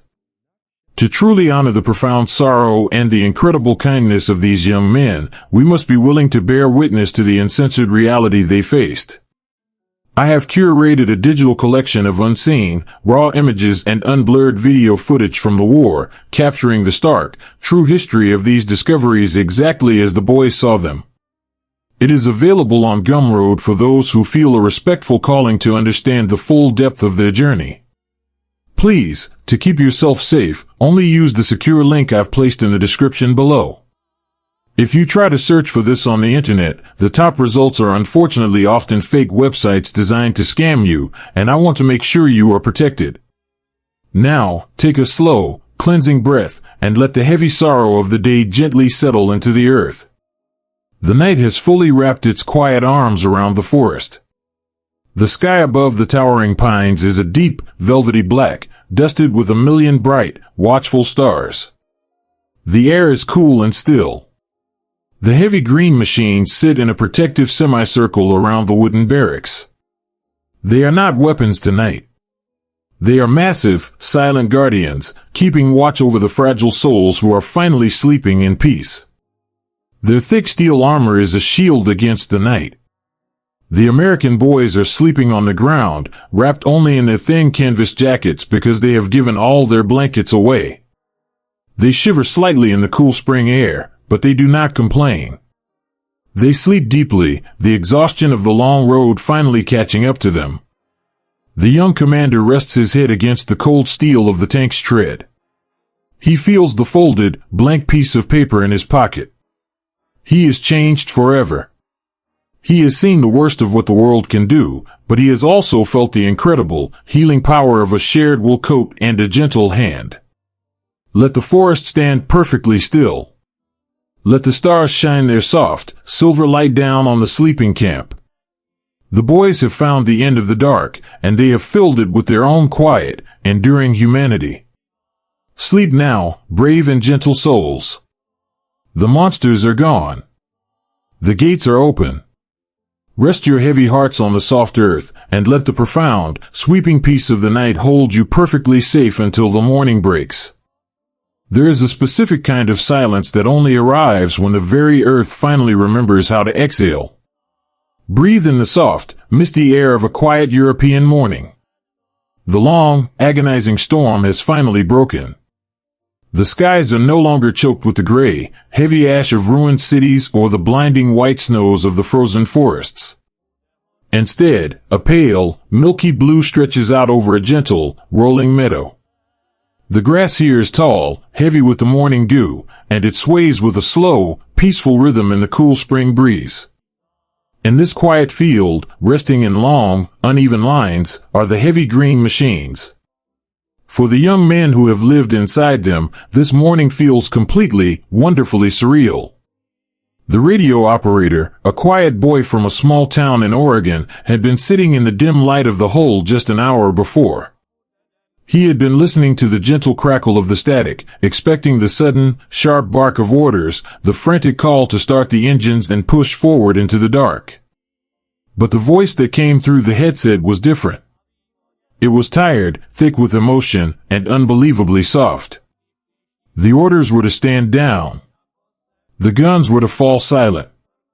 It was over. He had pulled the heavy leather headset down around his neck, climbing slowly up through the steel hatch into the cool morning air. His brothers were sitting on the damp grass, boiling water in a dented tin pot over a small, smokeless fire. He had looked at them, his eyes wide and glassy, and simply nodded his head. There was no sudden, raucous cheering in the meadow. The movies playing in the grand theaters back home would later show parades and confetti, triumphant shouts and soaring music. But here, in the damp grass at the edge of the world, there was only a profound, weeping relief. The boys simply looked down at their hands. They looked at the grease permanently stained into their knuckles. They listened to the wind. The realization that nobody was going to ask them to be brave today, and perhaps never again, was a weight lifting off their chests so massive that it left them feeling light, floating, and beautifully untethered. As the sun climbs a little higher, burning away the last wisps of the morning fog, the boys turned to look at their tanks. Without the deafening roar of their massive engines, without the terrifying context of the battlefield, the Shermans suddenly looked completely different. They do not look like the fearsome hunters that terrified the elite Panzer divisions. They look incredibly tired. They look like resting farm equipment left out in a quiet pasture at the end of a long, grueling harvest. The green paint is chipped and scarred, revealing the raw, gray steel beneath. The heavy iron tusks welded onto the front plates back in the tangled hedgerows of Normandy are now covered in a soft, bright bloom of orange rust. Deep in the crevices of the engine deck, you can still find tiny flakes of white paint from their desperate, freezing camouflage in the Ardennes. They are giant metal diaries, carrying the physical scars of every mile, every storm, and every shadow they ever faced. They are the rusting giants, slowly surrendering their terrible purpose back to the quiet earth. Watch the boys as they climb back up onto the damp steel, slipping down into the open hatches one last time. They are not climbing in to fight. They are climbing in to dismantle the tiny, iron homes they have built in the dark. Inside the tight, familiar belly of the hull, the air still smells of canvas, old oil, and the faint, sweet scent of the peppermints they shared in the terrifying fogs. The driver, the boy from Texas who coaxed this heavy giant through mud and ice and shattered stone, sits in his worn leather seat. He runs his bare thumb over the small, jagged initials he had carved into the leather all those months ago, his own initials, and those of the girl waiting for him back home. He traces the deep grooves, a quiet, nostalgic smile touching his lips. He whispers a soft, silent thank you to the levers and the pedals that never failed him when the world was shaking. Up in the turret, the gunner reaches up to the cold steel ceiling. With careful, gentle fingers, he peels away the 4 small pieces of adhesive tape holding up a faded, crumpled photograph. It is the picture of his sweetheart sitting on a wooden porch. The edges of the paper are soft and frayed from being touched 1,000 times in the dark. He folds it carefully and places it directly over his heart, in the breast pocket of his wool shirt. The steel wall behind the photo looks suddenly bare, empty, and cold. The soul of the machine is slowly being packed away. The loader, the tall boy with the gentle hands, reaches into an empty brass ammunition box. This was his safe. Inside is a neat, tight stack of letters from his mother, a small, worn Bible, and a tin of dried tobacco. He places them into his canvas rucksack. He takes a clean rag and, purely out of habit, wipes down the breech of the main gun one final time. It is a gesture of deep respect. A final polish for the shield that kept him breathing. When they have gathered all their small, fragile treasures, they climb back out into the sun. They stand on the grass, their heavy canvas bags slung over their shoulders. The commander, the young man who carried the heavy burden of keeping these boys alive, lingers for just a moment longer. He walks slowly up to the front of the tank. He looks at the name painted in fading, chipped white letters across the long barrel. Sweet Georgia. He reaches out, placing his bare palm flat against the cold, damp armor of the sloping front plate. He closes his eyes. He feels the absolute stillness of the iron. He remembers the terrifying nights when this steel was the only thing standing between his family and the absolute dark. He remembers the symphony of the gyroscope, the blinding white smoke in the meadows, the freezing rain drumming a lullaby on the roof. This rusting giant was their fortress, their cradle, and their finest friend. You did good, girl, he whispers into the quiet morning air. He pats the heavy armor twice, a soft, echoing thud. You can rest now. We're going home. He turns and walks away, joining his brothers in the tall grass. They do not look back again. They leave the green machine sitting in the meadow, their hatches open to the sky, letting the spring rain and the sunshine finally wash the interior clean. The giants will sit there as the seasons change, as the tall grass grows up entirely around their tracks, slowly becoming part of the quiet, peaceful landscape they fought so hard to secure.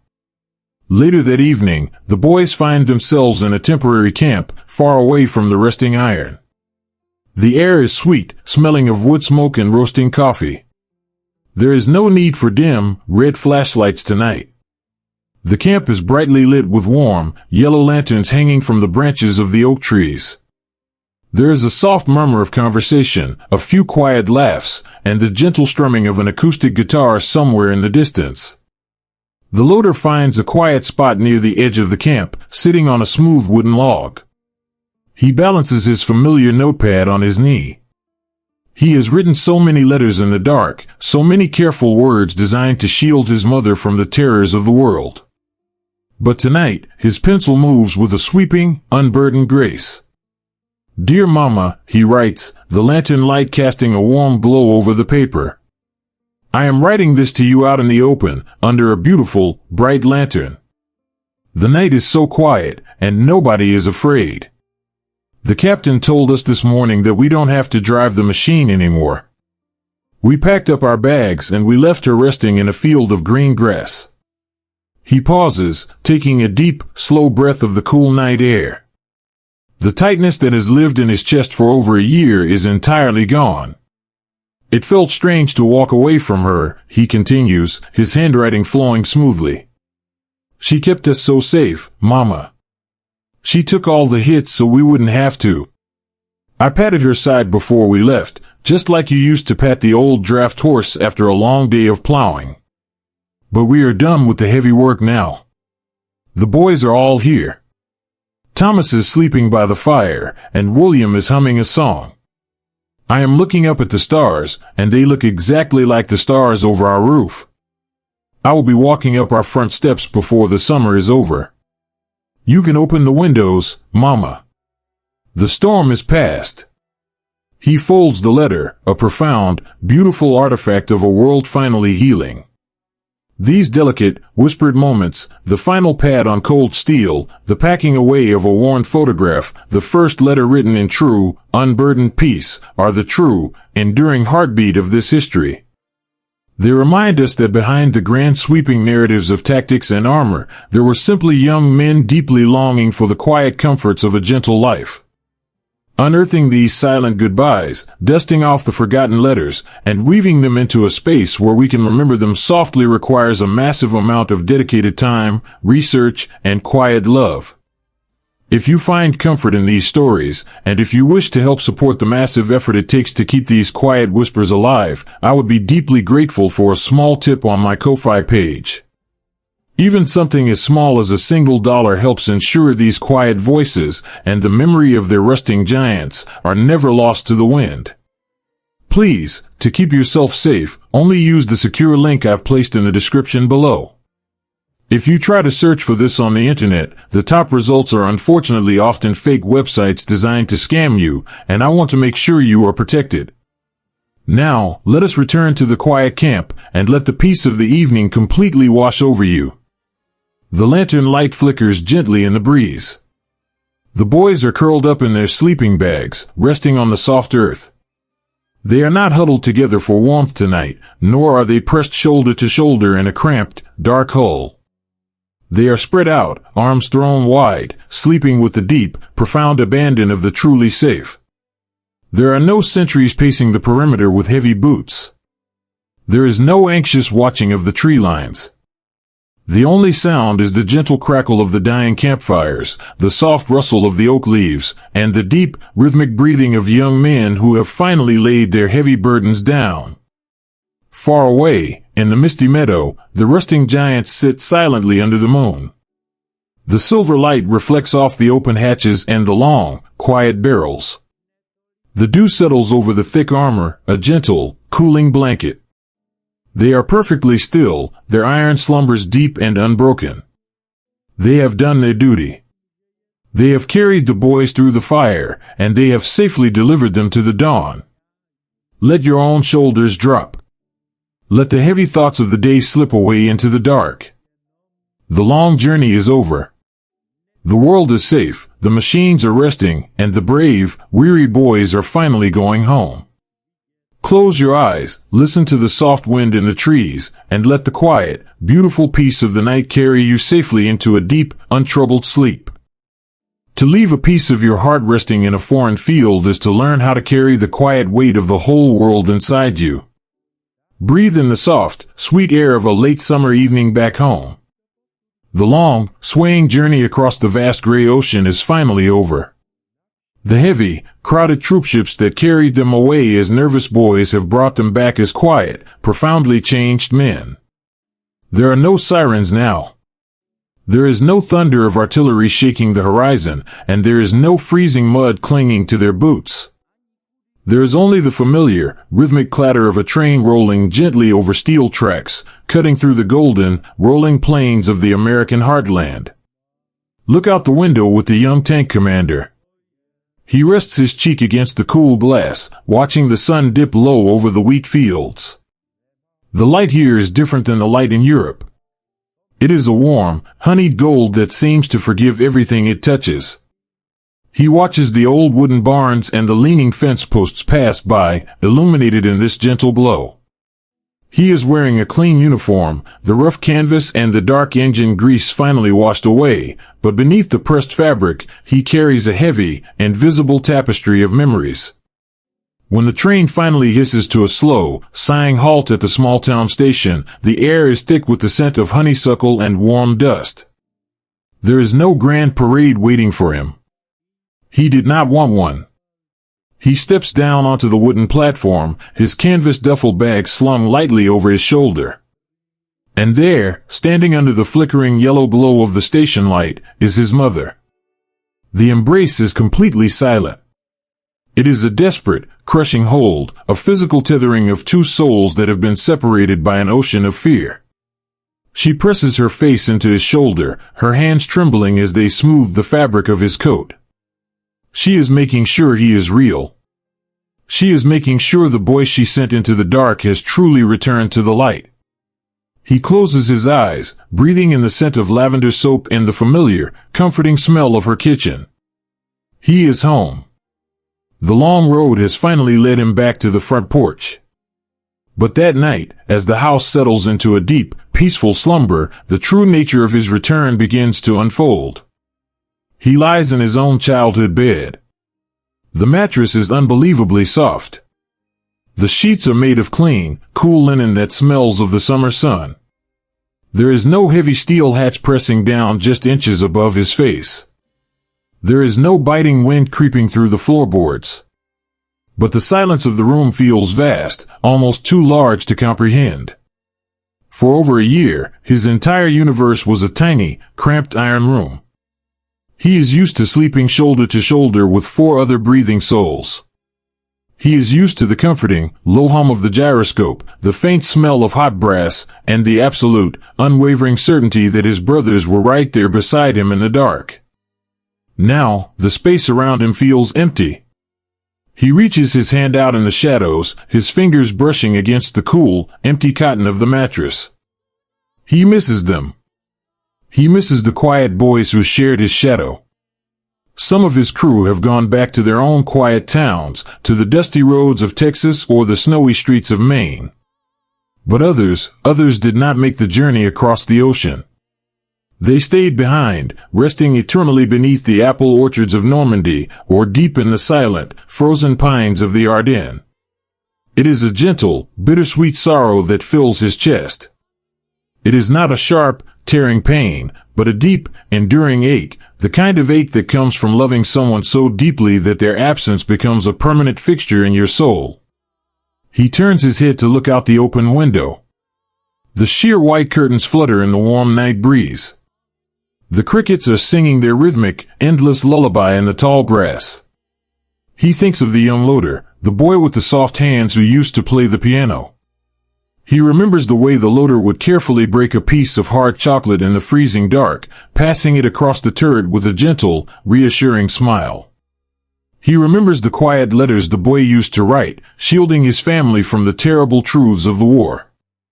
That young man is resting now on a quiet field in France, bathed in the same silver moonlight that is spilling across this childhood bedroom. The commander does not cry.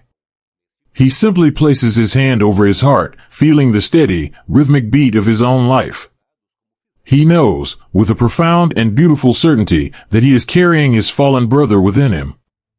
As long as he breathes, as long as he remembers the gentle smile and the shared canteen in the mud, the boy with the soft hands is not truly gone.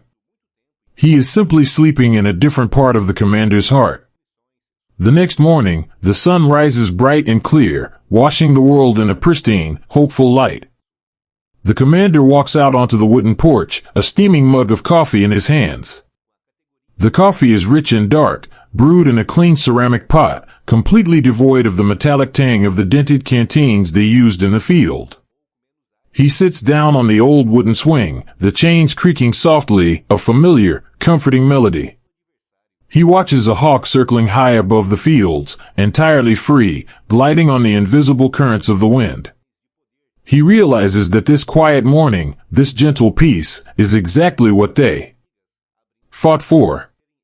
This is what the long, terrifying chase across the continent was meant to preserve.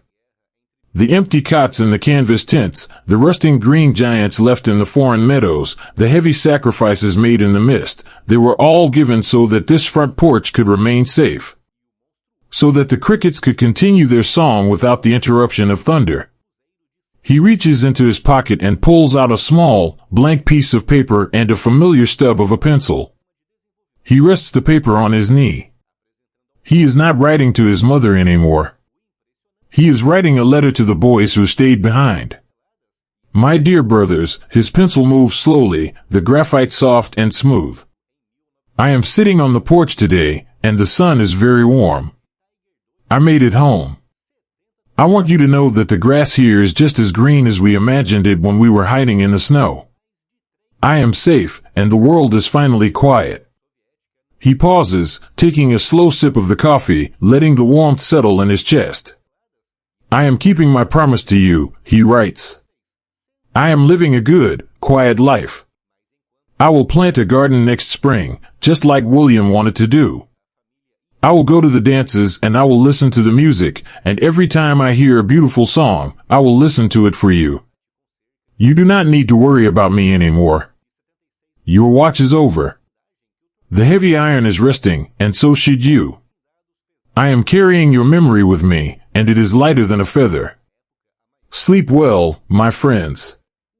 I will look for you in the stars. He folds the letter carefully, making the creases sharp and perfect. He does not place it in an envelope. He does not need a stamp. He simply tucks it safely into a small wooden box on his bedside table, a private monument to the beautiful, enduring love forged in the green steel. It is these raw, unvarnished human stories, the quiet grief carried on a front porch, the invisible scars that don't make it into the history books, that truly define the legacy of these brave young men. The grand, sweeping narratives often smooth over the rough, deeply personal edges of their sacrifice. But preserving the complete truth, the harsh realities alongside the beautiful moments of grace, is essential to honoring them fully. If you feel a deep, respectful calling to witness this unpolished history, I invite you to join our Patreon community. It is a quiet, dedicated space for history lovers where we share free, full-length podcasts, raw and unblurred video sections of the European theater, and profound deep dives into the deeply human side of the conflict. It is a place to remember them exactly as they were. Please, to keep yourself safe, only use the secure link I've placed in the description below. If you try to search for this on the internet, the top results are unfortunately often fake websites designed to scam you, and I want to make sure you are protected. Now, take a long, slow breath, and let the heavy memories gently fade into the soft summer breeze, returning to the quiet sanctuary of the porch. The day slowly turns to dusk. The golden light softens into a deep, soothing twilight, painting the sky in strokes of bruised purple and soft rose. The fireflies begin to emerge from the tall grass, blinking their tiny, warm lanterns in the gathering dark. They look like a miniature, peaceful constellation brought down to earth. The commander finishes the last drop of his coffee. He leans back against the wooden slats of the porch swing, closing his eyes. The wind whispers softly through the leaves of the old oak tree in the front yard. It is a gentle wind, sweeping across the oceans, connecting the quiet American heartland to the silent, moonlit fields of Europe. It brushes over the rusted steel tusks of the sleeping tanks. It ripples through the tall grass covering the muddy riverbanks. And it sings a soft, enduring lullaby over the white crosses standing in perfect, silent rows. It sings of peace. It sings of the heavy burdens finally laid down in the dirt. It is a lullaby for the fallen, a promise that their quiet, everyday heroism was not in vain, and that they will be held in the gentle embrace of memory forever. Inside the house, a warm, yellow light clicks on. His mother is moving softly in the kitchen, humming a familiar tune as she washes the evening dishes. The sound is incredibly grounding. It anchors him to the present, to the beautiful, ordinary life he has been given back. He does not feel guilty for the soft bed waiting for him. He knows his brothers would want him to sleep deeply. They would want him to rest his tired bones and dream of bright, open skies. They gave him the gift of tomorrow, and he will honor them by living it fully, with a soft heart and a quiet, enduring grace. Let the crickets sing their rhythmic, soothing song. Let the porch swing sway gently back and forth. The long, terrifying chase in the dark is entirely over. The monsters are gone. The leviathans have turned to rust. You are safe now. The world is safe. The boys are resting peacefully, both here in the warm glow of the house and far away across the sea. Breathe in the sweet scent of the summer night. Let your shoulders drop. Release the heavy tension you have carried through the long journey of these stories. Close your eyes. Let the gentle, sweeping lullaby of the wind wash over you. Sleep now, surrounded by the quiet, unyielding love of the brave young men who gave everything so the world could finally be still.